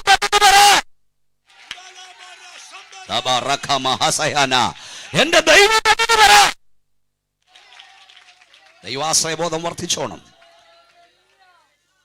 എത്ര അപകടങ്ങളാണ്, എത്ര ആക്സിഡന്റാണ്. സന്ധിയെങ്കിൽ കരച്ചിൽ വന്ന് രാപാർക്കും, ഉഷസ്സിലോ ആനന്ദഘോഷം വരുന്നു. ഞാൻ പറഞ്ഞ ഗൗരവമായി എടുക്കണം. വളരെ പ്രാർത്ഥിക്കേണ്ട കാലഘട്ടമാ സുഹൃത്തേ. കൈകളൊന്നുകൂടി ഉയർത്തിയാട്ടെ, സന്തോഷത്തോടെ സ്തോത്രം പറയും. സമയം പോകുന്നല്ലോ, നമുക്ക് വായിക്കാം വേഗത്തിൽ. രാത്രിയുടെ മറ്റൊരു പ്രത്യേകത വായിച്ചാട്ട്. 1 തെസ്സലോനിക്ക ലേഖനം 5-ാം അധ്യായം 7-ാം വാക്യം. 1 തെസ്സലോനിക്ക ലേഖനം 5-ാം അധ്യായം 7-ാം വാക്യം വായിച്ചാട്ട്. രാത്രിയുടെ അടുത്ത പ്രത്യേകത. നമ്മുടെ വിഷയം രാത്രി, അതിഭീകരമായ രാത്രി വരുന്നു. 1 തെസ്സലോനിക്കർ 5:7 വായിക്കാം. രാത്രിയിൽ ഉറങ്ങുന്നു, മദ്യപിക്കുന്നവർ രാത്രിയിൽ മദ്യപിക്കുന്നു. നാമോ വായിച്ചോ, നാമോ പകലിനുള്ളവരാകയാൽ വിശ്വാസവും സ്നേഹവും. പകലിനുള്ളവരും ഉണ്ട്, രാത്രിക്കുള്ളവരും ഉണ്ട്. ഇന്ന് രാത്രി വിളിക്കുന്ന ദൈവമക്കൾ ഓർക്കണം, നമ്മൾ പകലിനുള്ളവരാ. നമ്മുടെ കൈകൾ ഉയർത്തിയാട്ടെ സന്തോഷത്തോടെ. ഇവിടെ ഒരു പദം എഴുതിയിട്ടുണ്ട്, ഉറങ്ങുന്നവൻ. പറഞ്ഞേ, രാത്രി ഉറങ്ങുന്നു, മദ്യപിക്കുന്നവൻ. അപ്പൊ രാത്രിയുടെ പ്രത്യേകത എന്താണ്? മദ്യപാനം കൂടും, രാത്രി കുടി വർദ്ധിക്കും. ഇപ്പം നമ്മുടെ നാട്ടിൽ ഇപ്പം രാത്രിയൊന്നും പകലൊന്നും ഒന്നുമില്ല, 24 മണിക്കൂറും വെള്ളത്തിലാണ്. പക്ഷെ വേദോസം പറഞ്ഞു, വീഞ്ഞ് കുടിച്ചുകൊണ്ട്, നിങ്ങൾക്കിതൊന്നും അറിയത്തില്ലേ, വീഞ്ഞ് കുടിച്ചുകൊണ്ട് നേരം വൈകിക്കുന്നവർക്കും. ഇപ്പം നേരം വൈകിക്കുന്നവർ വൈകിട്ടാ കൂടുതൽ. ഇവിടുത്തെയൊക്കെ പ്രത്യേകത ഞാൻ കണ്ടു, ഇവിടെ എല്ലാം വൈറ്റ് ഹൗസുകളാണ്. എന്നാലും ഞാൻ ഈ ക്രിസ്മസ് ടൈമിൽ ദൈവകൃപയായി ഇവിടെ നാട്ടിലില്ലായിരുന്നു, ഒരു 10 ദിവസം കുവൈറ്റിലായിരുന്നു. പക്ഷെ ഞാൻ ഇവിടെ ഈ ക്രിസ്മസ് ടൈമിൽ കണ്ടിട്ടുള്ള കാര്യം, നമ്മുടെ ഈ ഏറിയയുടെയൊക്കെ ചങ്ങനാശ്ശേരി, കോട്ടയത്തിനൊക്കെ ഒരു പ്രത്യേകതയുണ്ട്. ക്രിസ്മസ് അടുക്കുമ്പം ഇവിടെയൊക്കെ ഉണ്ടായിരുന്നു. എന്താ പ്രത്യേകത എന്നറിയാമോ? ഇവിടുത്തെ വീടുകളിലൊക്കെ 1 അല്ല 2 സ്റ്റാർ. പക്ഷെ ഇവിടുത്തെ ബാർ ഹോട്ടലിലും ചാരായ ഷാപ്പിലും 5-6 സ്റ്റാർ നിരത്തി അങ്ങ് തൂക്കും. വിദ്വാൻമാർ വഴിതെറ്റാതെ വന്നും കയറട്ടെ വിചാരിച്ചു. സ്തോത്രം. അത് പിന്നെ പറയാം. എടാ, യേശുക്രിസ്തു ജനിച്ചു, അതുകൊണ്ട് നിനക്കെന്നാ ഗുണം? നിന്നെ കൊണ്ട് ഷാപ്പുകാരന് ഗുണം. യേശു മരിച്ചു, അതിന് നിനക്കെന്നാ? അന്നേരവും നിന്നെ കൊണ്ട് ഷാപ്പുകാരന് ഗുണം. ഈ സത്യം ആരാ പറയണ്ടേ? നിങ്ങൾക്കറിയാമോ, കേരളത്തിൽ ഏറ്റവും അധികം മദ്യം ചെലവാകുന്നത് ക്രിസ്മസ് ന്യൂ ഇയറിനാണ്. കേരളത്തിൽ ഏറ്റവും അധികം മദ്യം ചെലവാകുന്നത് ഈസ്റ്ററിനാണ്. എന്നാൽ വേദപുസ്തകം പറയുന്നു, ആ ഇഷ്ടത്തെ യേശുക്രിസ്തു ഒരിക്കലായി കഴിച്ച ശരീരയാഗത്തെ വിശുദ്ധീകരിക്കപ്പെട്ടിരിക്കുന്നു. നിങ്ങൾ ഇഷ്ടപ്പെടുകയില്ലയോ? യേശു ആണ്ടിലാണ്ടിൽ ജനിക്കുന്നില്ല, ആണ്ടിലാണ്ടിൽ മരിക്കുന്നില്ല, ആണ്ടിലാണ്ടിൽ ഉയർക്കുന്നില്ല. അവൻ ഒരിക്കലായി ജനിച്ചു, ഒരിക്കലായി മരിച്ചു, ഒരിക്കലായി ഉയർത്തു, ഇനി ഒരിക്കലായി മടങ്ങി വരൂ. ആ ഇഷ്ടത്താൽ ഞങ്ങൾ വിശുദ്ധീകരിക്കപ്പെടുന്ന പറയാൻ കഴിയുമോ? ഒന്നുകൂടെ കൈ ഉയർത്തിയ ശക്തിയോടെ സ്തോത്രം പറഞ്ഞേ. യേശുക്രിസ്തുവിന്റെ രക്തത്തെ നിനക്ക് പാപമോചനം കിട്ടിയോ? ഇന്ന് മരിച്ച സ്വർഗത്തിൽ പോവോ? മദ്യപാനം, ഞാൻ പറഞ്ഞു ശ്രദ്ധിക്കണം, മദ്യപാനാസക്തി വർദ്ധിക്കുന്നു, കുടി വർദ്ധിക്കുന്നു. വേദവസം പറഞ്ഞത് നശിക്കുമാറായവന് വീഞ്ഞു കൊടുക്കാനാ. അപ്പൊ അതിന്റെ അർത്ഥം വീഞ്ഞു കൂടി മദ്യപാനം കൂടി അതിന്റെ അർത്ഥം നശിക്കാൻ പോവാ ലോകം. ഒരു കണക്ക് ഞാൻ വായിച്ച് കേൾപ്പിക്കാം, ശ്രദ്ധിച്ച് കേൾക്കണം. 1985, 84, 85 കേരളത്തിൽ ചെലവാകുന്ന, ഇത് ഔദ്യോഗിക കണക്കാണ്, മദ്യം 56 കോടിയായിരുന്നു ഒരു വർഷം. കേട്ടോണം, വളരെ ശ്രദ്ധിക്കണം. 2000, 2001 1337 കോടിയുടെ മദ്യം ബിവറേജ് കോർപ്പറേഷൻ ഔട്ട്ലെറ്റിലൂടെ പോന്ന. 2005, 2006 2635 കോടിയായി. 2010-11 6730 കോടി ഒരു വർഷം കുടിക്കുന്ന മദ്യത്തിന്റെ അളവ് കോടി. 2012-13 8818 കോടിയായി. 2014-15 11,000 കോടിയുടെ മദ്യം കേരളമകത്താക്കി. 2016 18,000 കോടി. കണ്ടോ എവിടെ തുടങ്ങിയതാ? 56. പണ്ടൊക്കെ മദ്യപാനം ആരംഭിക്കുന്ന എപ്പോഴാണെന്നറിയാമോ? 26 വയസ്സ് 25 വയസ്സ്. ഇപ്പോഴോ 13, 18, 10. ഇതിപ്പോ അതൊക്കെ അങ്ങ് കടന്നു. ഇപ്പം ഈ കഞ്ചാവ്, കറുപ്പ്, ഹഷീഷ്, LSD, മാരിജുബാന കിലോ കണക്കിനാ വന്ന് ചാടുന്നത്. ഇതെവിടെ പോവാ? കേരളത്തിലെ പിള്ളേർ, ചെറുപ്പക്കാർ ഗുണം പിടിക്കുന്ന മാർഗമായി രാത്രി ഞങ്ങളുടെ പ്രസംഗിക്കുന്നത്. ഒന്നുകൂടെ കൈ ഉയർത്തി സ്തോത്രം. നിങ്ങൾ ഉറങ്ങാതെ. പണ്ട് 26 വയസ്സായിരുന്നെങ്കിൽ ഇപ്പോൾ 13-ാം വയസ്സിൽ. പണ്ട് ഈ ഷാപ്പിലൊക്കെ ആളുകൾ പോകാമെന്ന് പറഞ്ഞാൽ നമ്മുടെ സഹോദരിമാർ പ്രാർത്ഥനയ്ക്ക് വന്ന് തലേ തുണിയിട്ടുണ്ടാക്കുക, ഒരു ഒളിവും ഒക്കെ പൊളിച്ച ഈ ബാക്കിലെ വാതിലൂടെയൊക്കെ ആളുകൾ പണ്ട് കയറിക്കൊണ്ടിരുന്നത്. ഇപ്പോഴോ? ഇപ്പോൾ ഇങ്ങോട്ട് വരുന്ന വഴിക്ക് ഈ ബിവറേജ് കോർപ്പറേഷൻ്റെ ഔട്ട്ലെറ്റിൽ ഈ ആളുകൾ മദ്യത്തിന് ക്യൂ നിൽക്കുന്ന കാണണം. സ്തോത്രം. വയറ്റിളക്കത്തിന് മരുന്ന് വാങ്ങാൻ നിൽക്കുന്ന പോലെ, എൻ്റെ ഭാഷയിൽ പറഞ്ഞ പട്ടി തേങ്ങാവെള്ളത്തിന് ക്യൂ നിൽക്കുന്ന പോലെ. ഒരെളുപ്പമില്ല. ഇവിടുത്തെ കുടുംബക്കാർക്കൊക്കെ ഈ പേവെള്ളം വാങ്ങാൻ നിൽക്കാൻ ഒരു നാണം കേടുമില്ല. പക്ഷെ സുവിശേഷ യോഗത്തിന് വരുന്നതും ഹല്ലേലൂയ പറയുന്നതും നാണം കേടാ. നിനക്കിത് അപമാനമാണെങ്കിൽ ഞങ്ങൾക്കിത് അഭിമാനമാണ്. ഓരാ ഇടിവെട്ടുന്ന സ്വതന്ത്രം പറയുന്നതിനകത്ത് ഞാൻ ചോദിക്കട്ടെ, ഈ ഉച്ചഭാഷ ഒത്തിരി ഇടത്ത് കേൾക്കുന്നുണ്ടല്ലോ, എത്ര വീട്ടുകാർക്ക് തന്റെ ഇടത്തോട് പറയാൻ കഴിയും എന്റെ മകൻ മദ്യപിക്കില്ലെന്ന്? എത്ര പേർക്ക് പറയാൻ കഴിയും? ഈ രാത്രി ഗ്രൗണ്ടിൽ വന്ന ദൈവമക്കളെ, നിങ്ങൾ യേശുവിനെ അറിഞ്ഞതുകൊണ്ട് ഉഗാണ്ടയിൽ പോയില്ലെങ്കിലും, അമേരിക്കയിൽ പോയില്ലെങ്കിലും, ഇറ്റലിയിൽ പോയില്ലെങ്കിലും നിന്റെ തലമുറ രക്ഷപ്പെട്ടില്ലേ? ഒന്ന് വാ തുറന്ന് ശക്തിയോടെ ദൈവത്തെ കുഞ്ഞെ സ്തുതിക്ക. യേശു നിന്നെ വിടുവിച്ചില്ലേ? അതിൽ കൂടുതൽ എന്താ വേണ്ടേ? സ്തോത്രം, സ്തോത്രം. ഈ തള്ള തടി വഴിയെങ്കിൽ പിള്ളേർ ഇല്ലക്കുമ്പി വഴുവയാ. ഓർത്തോണം, നിന്റെ ചുണ്ടിൽ സിഗരറ്റ് വിരിയുമ്പോൾ, ഇന്ന് പുകയുമ്പോൾ നിനക്ക് എങ്ങനെ മോനെ ഉപദേശിക്കാൻ കഴിയും? എൻ്റെ ഭാഷയെ പറഞ്ഞേക്കാം, ഇതൊക്കെ ഇവിടെ പ്രസംഗിക്കേണ്ടത് ഊതാ, അതുകൊണ്ടാണ് കർത്താവ് ഞാൻ വിഷയം മാറ്റി കൊടുത്തതാ. സ്വതന്ത്രം. തള്ള തടി വഴിയെങ്കിൽ പിള്ളേർ ചിലിക്കൊമ്പി വഴിയാ. നീ ബാക്കിലെ വാതിലൂടെ കയറിയാൽ നിന്റെ മോൻ ഫ്രണ്ടിലെ വാതിലൂടെ കയറും ഷാപ്പിൽ. നീ അരക്കുപ്പി അടിച്ചാൽ നിന്റെ മകൻ മുഴുക്കുപ്പി അടിക്കും. നിന്റെ തലമുറയോർത്തെങ്കിലും ഈ മദ്യപാനത്തോട് ഇവിടെ പറയണം, നിന്നെ രക്ഷിപ്പാൻ കഴിവുള്ള യേശു ഇന്ന് രാത്രി ഇവിടെ വന്നിട്ടുണ്ട്. സ്വതന്ത്രം. രണ്ട് സംഭവങ്ങൾ ഞാൻ പറഞ്ഞു. ഒരു കാര്യം പറഞ്ഞിട്ട് ഇവിടെ ഈ നമ്മുടെ തിരുവനന്തപുരത്ത് നടന്നൊരു സംഭവമാണ്. നിങ്ങൾ പത്രത്തിൽ വായിച്ച് മറന്നുപോയി കാണും. അത് അതിൻ്റെ ടൈറ്റിലിംഗ് ആയിരുന്നു മാതൃഭൂമി ബോക്സ് വാർത്ത. മൂക്കളെ ഒലിപ്പന്മാരായ കുടിയന്മാർ നിമിത്തം സ്കൂള് കട്ട് ചെയ്യേണ്ടി വന്നു. ഇതാ വാർത്ത. ആരാ എന്ന് പറ സഹോദര. എന്തോ ഈ മൂക്കളെ ഒലിപ്പന്മാർ കൂടി ഇത്രയേ ഉള്ളൂ. 4ാം ക്ലാസ്സിൽ പഠിക്കുന്നൊരു കൊച്ചൻ സ്കൂളിൽ സമ്പന്നൻ, ആ സ്കൂളിൻ്റെ പേരൊക്കെ എനിക്ക് ഞാൻ പറയുന്നില്ല, സമ്പന്നന്മാർ പഠിക്കുന്ന സ്കൂൾ ബസ് വന്നപ്പോൾ വീട്ടിൽ നിന്ന് പോയ 4ാം ക്ലാസ്സുകാരൻ ഫ്രിഡ്ജിനകത്ത് നിന്ന് ഒരു കുപ്പി സാധനം എടുത്ത് ബാഗിൽ കയറ്റി. ഇവൻ്റെ അപ്പൻ ഇടയ്ക്കിടയ്ക്ക് പൊട്ടിച്ച് കുടിക്കുന്ന അവൻ കണ്ടിട്ടുണ്ട്. ഇവൻ വിചാരിച്ച മസിൽ പെരുക്കാനുള്ള സാധനമാണ്. സ്വതന്ത്രം. എന്നിട്ട് അവിടെ ചെന്ന് ഇൻ്റർവൽ സമയമായപ്പോൾ ചെറുക്കൻ പറഞ്ഞു, ഞാനൊരു സാധനം കൊണ്ടുവന്നിട്ടുണ്ട്, എൻ്റെ പപ്പ കുടിക്കുന്ന മസിൽ കൂട്ടാൻ വരുന്നതാണെന്ന് പറഞ്ഞു. ഞാൻ പിള്ളേർ കൂട്ടുകാരെല്ലാം വിളിച്ചു, വെള്ളം ഒഴിക്കാതെ അവന്മാർക്കെല്ലാം കൊടുത്തു. ഇതിവിടെ കേരളത്തിൽ പള്ളത്തിൽ നടക്കുന്ന അതിലൊന്ന്. അവസാനം ഇൻ്റർവെല് കഴിഞ്ഞ് ബെല്ലടിച്ച് കാശി സാറ് വന്നപ്പോൾ ഈ മൂക്കളേലിപ്പന്മാരെല്ലാം കൂടെ ഏന്നും പണ്ട് നിൽക്കുക. സഹോദരം, കുറേ എണ്ണം ഛർദ്ദിച്ചു. സാറുമാർ ഛർദ്ദിൽ കോരി. അവസാനം യുവമാരെ എല്ലാം സ്കൂൾ ബാഗിന് പിറക്കിയിട്ട് വീട്ടിൽ കൊണ്ട് വിട്ടുന്നു. കേരളത്തിൽ നടന്ന കാര്യമാ. മനസ്സിലായോ? തലമുറകൾ നശിക്കുക. നീ എന്തിനാ ഇത് കുടിക്കുന്നേ? സമാധാനത്തിന്. പക്ഷെ വീട്ടിലെന്താ? അസമാധാനം. പണ്ടൊരാൾ ഭാര്യയുമായി വഴക്കുണ്ടാക്കി കുടിക്കാൻ പോയി. അങ്ങോട്ട് പോയിട്ട് ഇങ്ങോട്ട് വന്നപ്പം ഭാര്യയെ 2ആയിട്ടാണ് കാണുന്നത്. അങ്ങോട്ട് പോകണ ഒരു ശല്യമുള്ളൂ, ഇങ്ങോട്ട് വന്നിട്ട് 2ആയി. ഇതാ സംഭവം. ഈ കേരളത്തിനൊരു പ്രത്യേകത എന്നാ പ്രത്യേകത? നമ്മുടെ കേരളത്തിൻ്റെ പ്രത്യേകത, ഈ മദ്യത്തെ മനുഷ്യൻ സർവ്വരോഗ സംഹാരിയായി കാണുന്നു. എല്ലാ പ്രശ്നത്തിനും പരിഹാരം. അത് മനസ്സിലാക്കി തരാം. നമ്മുടെ കേരളത്തിൽ നോക്കി, കുഞ്ഞ് ജനിച്ചാൽ കുപ്പി പൊട്ടിയത്, കുഞ്ഞു മരിച്ചാലും കുപ്പി പൊട്ടിയത്, പ്രമോഷൻ കിട്ടിയാൽ കുപ്പി പൊട്ടിയത്, സസ്പെൻഷൻ കിട്ടിയാൽ കുപ്പി പൊട്ടിയത്, വിവാഹ വാർഷികത്തിന് കുപ്പി പൊട്ടിയത്, വിവാഹം പൊട്ടിയാലും കുപ്പി പൊട്ടി, അല്ലേ? എല്ലാം കുപ്പി പൊട്ടിയത്.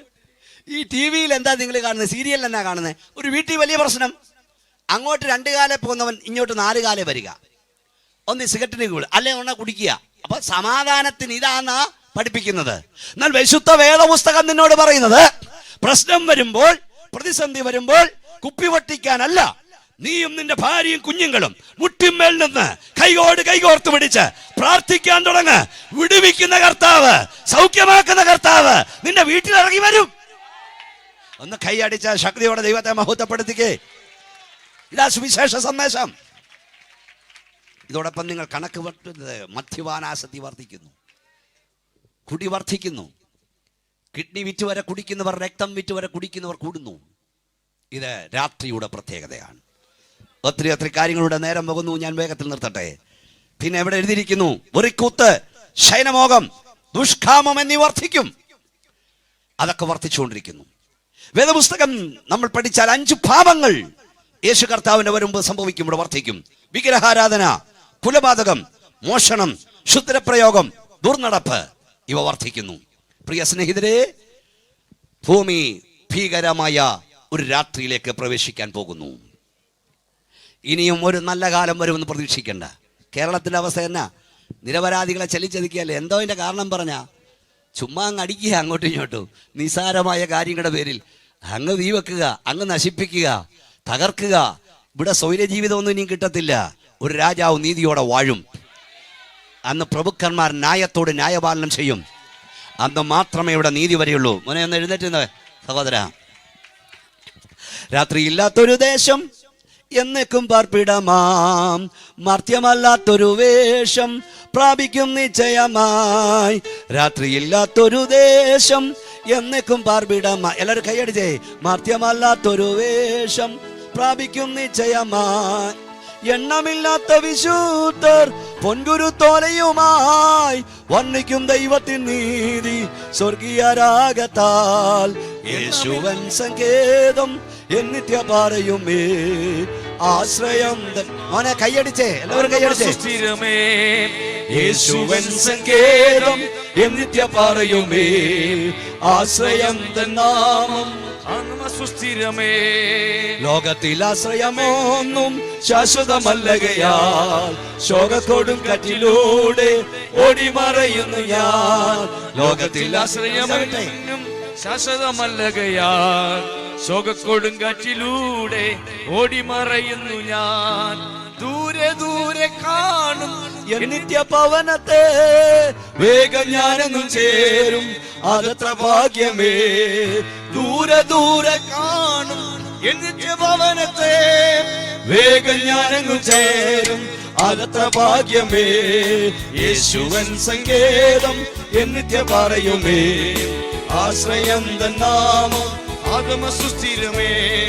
യേശുവൻ സങ്കേതം എന്നിത്യ പറയുമേ ആശ്രയം തന്നാമം ആഗമ സുസ്ഥിരമേ. ൊക്കെയും നശ്വരമേ മണ്ണിൽ ഭാഗ്യമെല്ലാം മാറി മറഞ്ഞിടുവേ. കൺകൾക്കിൻപമായ തൊക്കെയും നശ്വരമേ മണ്ണിൽ ഭാഗ്യമെല്ലാം മാറി മറഞ്ഞിടുവേ. വേദന മാത്രമാണെന്നും ജീവിത നാളുകളിൽ ബോധങ്ങൾ മാത്രമാണെന്നും സ്വർഗീയ നാടതിൽ. വേദന മാത്രമാണെന്നും ജീവിത നാളുകളിൽ ബോധങ്ങൾ മാത്രമാണെന്നും സ്വർഗീയ നാടതിൽ. ഓ യേശുവൻ സങ്കേതം എന്നിത്യ പറയുമേ ആശ്രയം തന്നാമം ആഗമ സുസ്ഥിരമേ. യേശുവൻ സങ്കേതം എന്നിത്യ പറയുമേ. എല്ലാവരും വാക്കൊന്ന് പാടിക്കേ ശക്തിയോടെ. ഹല്ലേലൂയ. ആഗമ സുസ്ഥിരമേ. ഓ മുഴങ്ങും കാഹളമെല്ലാം ഗംഭീരനാദത്തോടെ ധ്വനിക്കും ദൈവത്തിൻ ശബ്ദം വിശുദ്ധരുയർക്കുമേ. മുഴങ്ങും കാഹളമെല്ലാം ഗംഭീരനാദത്തോടെ ധ്വനിക്കും ദൈവത്തിൻ ശബ്ദം വിശുദ്ധരുയർക്കുമേ.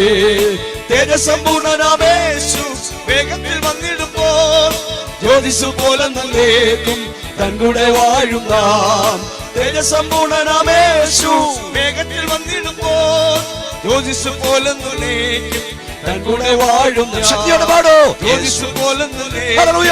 തൻകൂടെ വാഴും ഞാൻ. ഓ യേശു എൻ സങ്കേതം. എല്ലാവരും പാടുന്നു ശക്തിയോടെ പാടിയാട്. ആശ്രയം നാമം ആനമ സുസ്ഥിരമേ. യേശുവൻ സങ്കേതം എന്നിത്യ പറയുമേ ആശ്രയം ലോകത്തിൽ ആശ്രയം ആനമ സുസ്ഥിരമേ. ലോകത്തിൽ ആശ്രയമൊന്നും ശാശ്വതമല്ലകയാൽ ശോകക്കൊടും കാറ്റിലൂടെ ഓടിമറയുന്നു ഞാൻ. ലോകത്തിൽ ആശ്രയമൊന്നും ശാശ്വതമല്ലകയാൽ ശോകക്കൊടും കാറ്റിലൂടെ ഓടിമറയുന്നു ഞാൻ. ദൂരെ ദൂരെ കാണും എന്നിത്യ ഭവനത്തെ വേഗം ഞാനെന്നു ചേരും അതത്ര ഭാഗ്യമേ. ദൂരെ ദൂരെ പാടിക്കോ കൈയടിച്ച് ശക്തിയോടെ. ഹല്ലേലൂയ. ഭാഗ്യമേ. ഓ ദൂരെ ദൂരെ കാണോ എന്നിത്യ ഭവനത്തെ ഓ വേഗം ഞാനെന്നു ചേരും അതത്ര ഭാഗ്യമേ. ദൂരെ ദൂരെ കാണോ എന്നിത്യ ഭവനത്തെ വേഗം ഞാനെന്നു ചേരോ അതത്ര ഭാഗ്യമേ. ദൂരെ ദൂരെ കാണോ എന്നിത്യ ഭവനത്തെ വേഗം ഞാനെന്നു ചേരും അതത്ര ഭാഗ്യമേ. ദൂരെ ദൂരെ കാണോ എന്നിത്യ ഹല്ലേലൂയ. വേഗமான വൈദോ ൂടമാരോ ൂടமான വൈദോ ൂടമാനയോ ൂടമാരോ സാധുമാനയേ. ദൂരെ ദൂരെ ദൂരെ ദൂരെ കാണോ വേഗം ഞാനെങ്ങു ചേരും അതത്ര ഭാഗ്യമേ. ദൂരെ ദൂരെ കാണും എന്നിത്യ ഭവനത്തെ വേഗം ഞാനെങ്ങു ചേരും അതത്ര ഭാഗ്യമേ. വേഗം ഞാനെങ്ങു ചേരും അതത്ര ഭാഗ്യമേ. വേഗം ഞാനെങ്ങു ചേരും അതത്ര ഭാഗ്യമേ. വേഗം ഞാനെങ്ങു ചേരും അതത്ര ഭാഗ്യമേ. വേഗം ഞാനെങ്ങു ചേരും അതത്ര ഭാഗ്യമേ. കൺകൾക്കിൻപമായതെല്ലാം നശ്വരമാണ്. മണ്ണിൻ ഭാഗ്യമെല്ലാം മാറി മറിഞ്ഞിടും. ദൂരെ ദൂരെ കാണും എൻ നിത്യഭവനത്തെ. വേഗം ഞാൻ അങ്ങ് ചേരും. എത്ര പേർക്ക് പ്രത്യാശയുണ്ട്? എത്ര പേർക്ക് പ്രത്യാശയുണ്ട്? കാണുന്നത് താൽക്കാലികമാണ്, കാണാത്തതോ നിത്യമാണ്. നൊടി നേരത്തേക്കുള്ള ലഘുവായ സങ്കടം തേജസ്സിന്റെ അത്യന്ത കനലഭിപ്പാൻ കാരണമാകുന്നു. കാണുന്നതിനെ അല്ല, കാണാത്തതിനെ എത്രയേ ഞങ്ങൾ നോക്കിപ്പാൻ. ഈ ലോക ജീവിതം ക്ഷണികമാണ് സഹോദരങ്ങളെ. ഭീകരമായ രാത്രി. ഒന്നുകിൽ മരണത്താൽ നിത്യ നരകത്തിൽ നിങ്ങളെത്തും, അവിടെ ഭീകരമാണ്. ഇല്ല, ഈ ഭൂമിയിലെ വാസം ഭീകരമാകാൻ പോകുകയാണ്. ഈ രാത്രി ഞാനിവിടെ വന്നത് രാത്രിയെക്കുറിച്ച് പറഞ്ഞു നിർത്താൻ വേണ്ടിയല്ല. ഞങ്ങൾ കാത്തിരിക്കുന്നത് ഒരു പ്രഭാതത്തെയാണ്. പ്രത്യാശയുള്ള ദൈവമക്കൾ വാ തുറന്നാട്ട് ശക്തിയോടെ സ്തോത്രം പറഞ്ഞാട്ട് ഒരു പ്രഭാതം ഞങ്ങൾക്ക് വേണ്ടി ദൈവം ഒരുക്കുന്നുണ്ട്. ഇന്ന് ഞങ്ങൾ ദുഃഖിക്കുന്നുണ്ട്, ലോകത്തിൽ നിന്ദിതരായി. എന്നാൽ അന്ന് ഞങ്ങൾ ആനന്ദിച്ചിടും, ദൂതരാൽ വന്നിതരായി. എല്ലാവർക്കും ഞോണ്ടാനായിട്ടിരിക്കുന്നവരാണ് ദൈവമക്കളെന്ന് തോന്നിപ്പോകും. ഞങ്ങളൊരു ന്യൂനപക്ഷമാണ്, ആരാലും അറിയപ്പെടാത്തവരും മാനിക്കപ്പെടാത്തവരുമാണ്. എന്നാൽ ഞങ്ങളെ അറിയുന്ന ആദരിക്കുന്ന ഒരു സ്വർഗം ഉയരത്തിലുണ്ട്. സ്തോത്രം. എന്താണ് പ്രഭാതത്തിന്റെ പ്രത്യേകത? ചില പ്രത്യേകത പറഞ്ഞ് പ്രാർത്ഥിച്ച് അവസാനിപ്പിക്കാം. ഒന്ന്, പ്രഭാതം ഉണർവിന്റെ വേളയാണ്. മലാക്കി പ്രവചനം 4-ാം അധ്യായം 1 മുതൽ വായിച്ചാട്ട്. മലാക്കി പ്രവചനം 4-ാം അധ്യായം 1 മുതൽ വായിക്കാം. വേഗത്തിൽ. ചൂള പോലെ കത്തുന്ന ഒരു ദിവസം വരും. അപ്പോൾ അഹങ്കാരികളൊക്കെയും സകല ദുഷ്പ്രവർത്തിക്കാരും താളടിയാം. നോക്കൂ, ഇങ്ങോട്ട് നോക്കിയേ. ഈ മനുഷ്യർ ഇപ്പോൾ ചോദിച്ചുകൊണ്ടിരിക്കുന്ന ഒരു കാര്യം, ഇപ്പോൾ ഈ സോഷ്യൽ മീഡിയാസിലൊക്കെ ഒത്തിരി പരിഹാസം വരുന്നുണ്ട്. ജീവനുള്ള ദൈവം ഉണ്ടാക്കി, ഇതൊക്കെ എന്തുകൊണ്ട് ദൈവം കണ്ടുകൊണ്ടിരിക്കുന്നു? ദൈവം എന്തുകൊണ്ട് നിശബ്ദനായിരിക്കുന്നു? ഈ അടുത്ത കാലത്ത് ഒരു പരിഹാസിയായ നിരീശ്വരവാദി പറഞ്ഞു, ഒന്നിൽ ദൈവമില്ല, ദൈവം ഉണ്ടെങ്കിൽ അയാൾ മരിച്ചുപോയി. മറ്റൊരു കാര്യം പറഞ്ഞു, ദൈവം ഉണ്ടെങ്കിൽ അദ്ദേഹം വയസ്സനായിപ്പോയി, ദൈവത്തിന് കാണാൻ കഴിയുന്നില്ല, കേൾക്കാൻ കഴിയുന്നില്ല. ഞങ്ങളുടെ ദൈവം വയസ്സനായിട്ടില്ല, അവൻ ഗതിഭേദത്താൽ ആച്ഛാദനമുള്ളവനല്ല. Praise the lord, praise the lord, praise the lord. ദൈവം തമ്പുരാൻ ഉയരത്തിലുണ്ട്. പക്ഷെ എന്താ ഇപ്പോൾ അടിക്കാത്തതെന്നറിയാമോ? ഇപ്പോൾ ഇത് ന്യായവിധിയുടെ സമയമല്ല. അറിയായ്മയുടെ കാലങ്ങളെ ലക്ഷ്യമാക്കാതെ ഇപ്പോൾ എല്ലായിടത്തുമുള്ള എല്ലാവരും മാനസാന്തരപ്പെടുവാൻ ദൈവം മനുഷ്യരോട് കൽപ്പിക്കുക. Price the Lord. എല്ലാത്തിനും ഒരു കാലമുണ്ട് സഹോദര. ഇവിടെ വായിച്ചു കേട്ടോ, ചൂള പോലെ കത്തുന്നൊരു ദിവസം വരും. അന്ന് സകല അഹങ്കാരികളും ദുഷ്പ്രവർത്തിക്കാരും താളടിയാകും. വരുവാനുള്ള ആ ദിവസം വേരും കൊമ്പും ശേഷിപ്പിക്കാതെ നശിപ്പിച്ചു കളയുമെന്ന് സൈന്യങ്ങളുടെ യഹോവ അരുളി ചെയ്യുന്നു. ദുഷ്പ്രവർത്തിക്കുള്ള ശിക്ഷാവിധി തക്ഷണം നടക്കാത്തത് കൊണ്ട് മനുഷ്യൻ പാപം ചെയ്യുന്നു. അതുകൊണ്ട് ന്യായവിധിയില്ലെന്നോ ദൈവമില്ലെന്നോ നീ ചിന്തിക്കരുത്. മാനസാന്തരപ്പെടാൻ ദൈവം ഒരു അവസരം തരികയാണ്. ഈ വായിച്ചത് ഇങ്ങനെയാണ്: ചൂള പോലെ കത്തുന്ന ദിവസം വരും, അന്ന് സകല അഹങ്കാരികളും ദുഷ്പ്രവർത്തിയും താഴെയാകും. വരുവാനുള്ള ദിവസം വേരും കൊമ്പ് ശേഷിപ്പിക്കാതെ നശിപ്പിച്ചു കളയുമെന്ന് സൈന്യങ്ങളുടെ യഹോവ ചെയ്യുന്നു. അടുത്ത വാക്യം, എന്നാൽ എന്റെ നാമത്തെ ഭയപ്പെടുന്ന നിങ്ങൾക്കോ നീതി സൂര്യൻ തന്റെ ചിറകിൻ കീഴിൽ രോഗോപശാന്തിയോടെ ഉദിക്കും. അടുത്ത വാക്യം, നിങ്ങളും പുറപ്പെട്ട് തൊഴുത്തിൽ വരുന്ന പശുക്കിടാങ്ങളെ പോലെ തുള്ളിച്ചാടും. കൈകൾ ഉയർത്തി ശക്തിയോടെ സ്തോത്രം പറഞ്ഞാട്ട്, കരങ്ങൾ അടിച്ച ശക്തിയോടെ ദൈവത്തെ സ്തുതിച്ചാട്ട്. ഒന്ന്, പ്രഭാതം സൂര്യനുദിക്കുന്ന വേളയാണ്. സൂര്യനുദിക്കുന്ന വേള ഏതാണ്? സൂര്യൻ. ഹോശയ പ്രവചനം വായിച്ച് 6-ാം അധ്യായം 3-ാം വാക്യം ശ്രദ്ധിച്ചു കേൾക്കൂ. ഹോശയ 6:3. നാം അറിഞ്ഞുകൊള്ളുക, യഹോവയെ അറിയുവാൻ നാം ഉത്സാഹിക്കുക. അവന്റെ ഉദയം പ്രഭാതം പോലെ. എന്തോ മനസ്സിലായി നിങ്ങൾക്ക്? ഇങ്ങോട്ട് നോക്കൂ. അവന്റെ ഉദയം പ്രഭാതം പോലെ നിശ്ചയമുള്ളത്.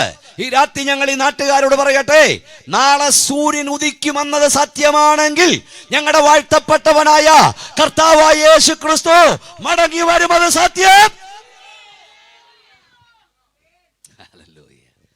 അമേരിക്കൻ സെനറ്റ് കൂടി നാളെ സൂര്യൻ ഉദിക്കൽ എന്ന് പറഞ്ഞാലും നാളെ സൂര്യൻ ഉദിച്ചിരിക്കും. ഇന്ത്യൻ പാർലമെന്റ് കൂടി നാളെ സൂര്യൻ ഉദിക്കൽ എന്ന് പറഞ്ഞാലും നാളെ സൂര്യൻ ഉദിച്ചിരിക്കും. നാളെ സൂര്യൻ ഉദിക്കുമെന്ന് സത്യമെങ്കിൽ ഇന്നേക്ക് 2000 വർഷങ്ങൾക്ക് മുമ്പ് കാൽവറി കുലമരത്തിൽ മാനവത്തിന്റെ അവസാനത്തോട് രക്തം വരെ ഊറ്റി നൽകി ഹരിമത്യക്കാരൻ യോസഫിന്റെ കടം വാങ്ങി കല്ലറടക്കം ചെയ്യപ്പെട്ട് കല്ലറയെ തകർത്തുയർത്തെഴുന്നേറ്റ നാസറേയനായ യേശു മടങ്ങി വരും. എത്ര പേർ വിശ്വാസത്തോടെ സ്തോത്രം. ദൈവമക്കളെ, നാളെ സൂര്യൻ ഉദിക്കുന്ന സത്യമെങ്കിൽ നിന്റെ പ്രാർത്ഥനയ്ക്ക് മറുപടിയുണ്ട്. സത്യം. ഒന്നുകൂടെ സന്തോഷത്തോടെ. ഒന്ന്, സൂര്യനുദിക്കുന്ന വേള. 2, ഉണർവിന്റെ വേള. നോക്കൂ, ഈ വൃക്ഷങ്ങളെല്ലാം കിളികളിരിപ്പുണ്ട്. ഇവയെല്ലാം ഇപ്പം നിശബ്ദമാണ്. പക്ഷെ നേരം വെളുക്കാൻ തുടങ്ങുമ്പോൾ ഇവ ചിലയ്ക്കാൻ തുടങ്ങും. അതിൻ്റെ അർത്ഥം സൂര്യൻ ഉദിക്കാൻ പോകുന്നു. സത്യത്തിൽ നമ്മുടെ നാട്ടിൽ നടക്കുന്നത് എന്താണ്? എല്ലാ കിളിയും ചിലച്ചു തുടങ്ങിയിരിക്കുന്നു. അതിൻ്റെ അർത്ഥം നീതി സൂര്യൻ ഉദിച്ചുയരാറായി. ഒന്നുകൂടെ സന്തോഷത്തോടെ സ്തോത്രം പറയാം. പ്രഭാതം 1 സൂര്യൻ ഉദിക്കുന്ന വേള, 2 ഉണർവിന്റെ സമയം, 3 നിദ്രയിൽ നിന്ന് ഉണരുന്ന വേള. ഇതൊക്കെ വിവരിക്കേണ്ടതാണ്. ഈ രാത്രി നമ്മളൊക്കെ ഉറങ്ങാൻ പോകും. അടുത്ത പ്രഭാതത്തിൽ നമ്മൾ എഴുന്നേറ്റ് വരും. സ്തോത്രം. ഈ നിദ്രയിൽ നിന്ന് ഉണരുക എന്ന് പറഞ്ഞാൽ വേദപുസ്തകം പഠിപ്പിക്കുന്നത് ഒരു ഭക്തന്റെ മരണം നിദ്രയെന്നാണ്. എൻ്റെ സ്നേഹിതനായ ലാസർ നിദ്ര കൊള്ളുന്നു. ദാനിയേലിനോട് പറഞ്ഞു, നീയോ ദാനിയേലെ പൊയ്ക്കൊള്ളുക. സ്തോത്രം. നീ വിശ്രമിച്ച് കാലാവസാനത്തിങ്കൽ നിന്റെ യോഗ്യത പ്രാപിപ്പാൻ എഴുന്നേറ്റ് വരും. നിലത്തെ പൊടിയിൽ നിദ്ര കൊള്ളുന്നവരിൽ ചിലർ നിത്യജീവനായും ചിലർ നിത്യ ലജ്ജയ്ക്കായും ഉണരും. അതിന്റെ ഇടയിലൊരൊന്നുമില്ല. സ്തോത്രം. നിദ്ര കൊള്ളുന്നവരിൽ ഒന്നുകിൽ നിത്യലജ്ജയ്ക്കായി അല്ല നിത്യ സന്തോഷത്തിനായി ഉണരും. സ്തോത്രം. അങ്ങനെയാണെങ്കിൽ ഉറങ്ങാൻ പോയവർ ഉണർന്നു വരുന്ന വേളയാണ് പ്രഭാതവേള. ഓ, വാ തുറന്ന ശക്തിയോടെ സ്തോത്രം പറഞ്ഞേ. നമ്മുടെ പ്രിയരായവരെ നമ്മൾ കാണും. അതുകൊണ്ടാണ് 90 സങ്കീർത്തനക്കാരൻ പറഞ്ഞു, 1000 സംവത്സരം നിന്റെ ദൃഷ്ടിയിൽ ഇന്നലെ കഴിഞ്ഞുപോയ ഒരു ദിവസം പോലെയും കഴിഞ്ഞുപോയ ഒരു യാമം പോലെയും. മനസ്സിലായോ? 1000 ദിവസം ഒരു യാമം പോലെ. അതിന്റെ അർത്ഥം ഞാൻ ദൈവമൊക്കെ മനസ്സിലാക്കി തരാം. അതായത് 50 വർഷം മുമ്പ് മരിച്ചൊരു ദൈവ പൈതൽ കർത്താവ് വരാൻ ഇനി 10 വർഷം കൂടെ താമസിച്ചാലും അവൻ എഴുന്നേറ്റ് വരുന്നത് 60 വർഷത്തെ ക്ഷീണത്തോടല്ല, ഇന്നലെ ഉറങ്ങാൻ പോയിട്ട് എഴുന്നേറ്റ് വരുന്ന പോലെയാ. നിദ്രയിൽ നുണരും. നിങ്ങൾക്ക് ആ പ്രത്യാശയുണ്ടോ? മരണശേഷം ബസ്പുർഖാനെ ചെല്ലുവെന്നല്ല ബൈബിൾ പറഞ്ഞേ. കുട്ടി നരകത്തിൽ ചെല്ലുവെന്നല്ല. നന്മ ചെയ്തവർ ജീവനായും. അതാ യേശു പറഞ്ഞു, ഇതിങ്കൽ ആശ്ചര്യപ്പെടരുത്. കല്ലറയുള്ള എല്ലാവരും അവന്റെ ശബ്ദം കേട്ട് നന്മ ചെയ്തവർ ജീവനായും തിന്മ ചെയ്തവർ ന്യായവിധിക്കായും പുനരുത്ഥാനം ചെയ്യും. 2 വിളികൾ, 2 പുനരുത്ഥാനങ്ങൾ. സ്തോത്രം, സ്തോത്രം. ആമേൻ, ആമേൻ. ഞാൻ നിങ്ങളോട് പറയുന്നു, ആരാ? ഭൂമിയിലൊരു മനുഷ്യനല്ല, സത്യമായും സത്യമായും യേശു പറഞ്ഞു, മരിച്ചവർ ദൈവത്തിന്റെ ശബ്ദം കേൾക്കും, കേൾക്കുന്നവർ ജീവിക്കും. നിലത്തെ പൊടിയിൽ നിദ്ര കൊള്ളുന്നവരിൽ ചിലർ നിത്യജീവനായി ഉണരും, നിത്യലജ്ജയ്ക്കായി ഉണരും. ഇത് യേശു കർത്താവ് പറഞ്ഞതാ. നിങ്ങൾ എന്തിനായി കാത്തിരിക്കുന്നു? പ്രഭാതം, ഉണർവിന്റെ വേള. മുമ്പേ നമ്മൾ വായിച്ചു. സ്തോത്രം. സന്ധ്യങ്ങൾ കരച്ചിൽ വന്ന് രാപാർക്കും, ഉഷസിലോ കയ്യാർത്തിയോ. സ്തോത്രം പറ. വേദവസം പറയുന്നു, തന്റെ ജനത്തിന്റെ നിന്ന സർവ്വഭൂമിയിൽ അവൻ നീക്കിക്കളയും. യഹോവയാൽ വീണ്ടെടുക്കപ്പെട്ടവർ മടങ്ങി ഉല്ലാസ ഘോഷത്തോടെ സിയോനിലേക്ക് വരും. നിത്യാനന്ദം അവിടെ തലമേലുണ്ടായിരിക്കും. ദുഃഖവും നെടുവീർപ്പും ഓടിപ്പോകും. ഞങ്ങളെ ഉറക്കളയ്ക്കുന്ന വെറുതെയല്ല, ഈ നിന്ന് സഹിക്കുന്ന വെറുതെയല്ല, ഈ ആക്ഷേപം സഹിക്കുന്ന വെറുതെയല്ല. നൊടി നേരത്തേക്കുള്ള ലഘുവായ സങ്കടം തേജസ്സിന്റെ അത്യന്ത ഘനം കിട്ടും. സുഹൃത്തെ, ഒന്നുകിൽ ഭീകരമായ രാത്രി, അല്ലെങ്കിൽ പ്രഭാതം. നിങ്ങൾ എവിടേക്ക് പോകും? ഒന്നുകിൽ ഇരുണ്ട ശവക്കല്ലുറയ്ക്കപ്പുറം നിത്യാഗ്നി, അല്ലെങ്കിൽ നിത്യസന്തോഷ സ്ഥലം. നിങ്ങൾ എവിടെ എത്തും? സ്വർഗം യാഥാർത്ഥ്യമാണ്, നരകം യാഥാർത്ഥ്യമാണ്. നിങ്ങൾ എവിടേക്ക് പോകാൻ കാത്തിരിക്കുന്നു? സ്വർഗത്തിൽ നിങ്ങൾ എത്തണോ? ക്രൂശിൽ മരിച്ച യേശുവിനെ കർത്താവായി സ്വീകരിക്കണം. നമ്മളെ അന്ധകാരത്തിൽ നിന്ന് അത്ഭുത പ്രകാശത്തിലേക്ക് വഴി നടത്താൻ ഒരുവൻ അന്ധകാരത്തിലായി, അവനത്രേ നസ്രയനായ യേശു. ഒരു വാക്യോടെ വായിച്ച് പുസ്തകം അടയ്ക്കാം. യിരെമ്യാ പ്രവചനം 13-ാം അധ്യായം 16 മുതൽ വായിച്ചാട്ടെ. യിരെമ്യാ പ്രവചനം 13-ാം അധ്യായം 16 മുതൽ വാക്യങ്ങൾ പെട്ടെന്ന് വായിച്ചാട്ടെ. ഇരുട്ടാകുന്നതിനും നിങ്ങളുടെ കാൽ അന്ധകാര പർവ്വതത്തിൽ ഇടറിപ്പോകുന്നതിന് മുമ്പേ ദൈവമായ യഹോവയ്ക്ക് ബഹുമാനം കൊടുപ്പീൻ. അല്ലെങ്കിൽ നിങ്ങൾ പ്രകാശത്തിന് കാത്തിരിക്കേ, അന്ധതമസും കൂരിട്ടും വരുത്തും. കേട്ടോ, ഇരുട്ടാകുന്നതിന് മുമ്പ്, നിങ്ങളുടെ കാൽ അന്ധകാര പർവ്വതത്തിൽ ഇടറും മുമ്പ് ദൈവത്തിന് മഹത്വം കൊടുക്കണം. നാളെ നാളെ എന്ന് പറഞ്ഞ് നീളെ നിങ്ങളുടെ രക്ഷാദിവസം മാറ്റരുത്. യേശുവിനെ നിങ്ങൾ രക്ഷിതാവായി സ്വീകരിക്കണം. പിതൃവർത്ത പരിശുദ്ധാത്മാവാം ത്രിയേക ദൈവനാമത്തിൽ നിമജ്ഞന സ്നാനം സ്വീകരിക്കണം. വേർപാടിന്റെ വിശുദ്ധിയിൽ ദൈവത്തെ ആരാധിക്കണം. മാനസാന്തര ദിവസം നിങ്ങൾ മാറ്റിവെക്കരുത്, രക്ഷാദിവസം മാറ്റിവെക്കരുത്. കാരണം ഇപ്പോളാകുന്നു രക്ഷാദിവസം, ഇപ്പോളാകുന്നു സുപ്രസാദകാലം. കൈയൊന്നുയർത്തി സന്തോഷത്തോടെ സ്തോത്രം പറഞ്ഞ്. അമേരിക്കയിൽ ബിലി ഗ്രഹാം എന്ന അഭിഷക്തൻ ഒരിക്കൽ പ്രസംഗിക്കുകയായിരുന്നു. ആ യോഗത്തിൽ വെച്ച് ഒരു ക്യാബറെ നർത്തകി ആ യോഗത്തിലുണ്ടായിരുന്നു.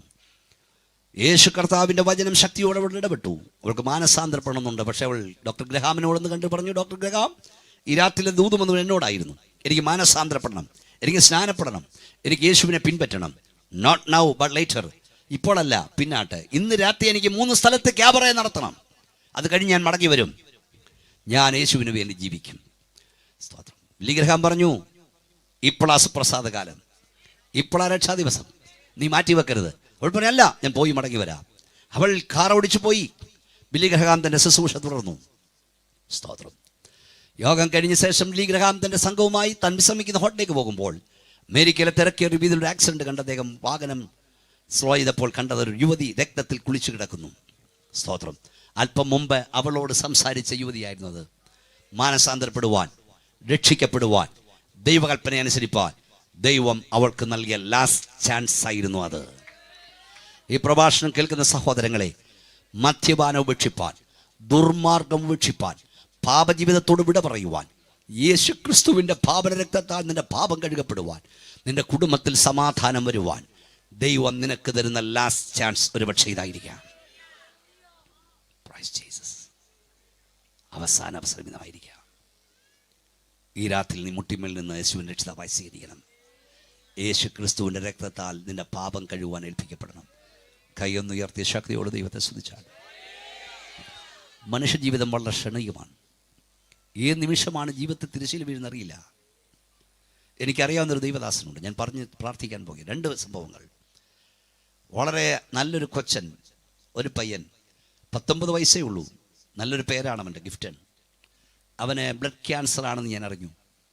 അവനെ ചെന്ന് കാണാൻ എനിക്ക് ആഗ്രഹമുണ്ടായിരുന്നു. തിരക്കുകൾ കൊണ്ട് കഴിഞ്ഞില്ല.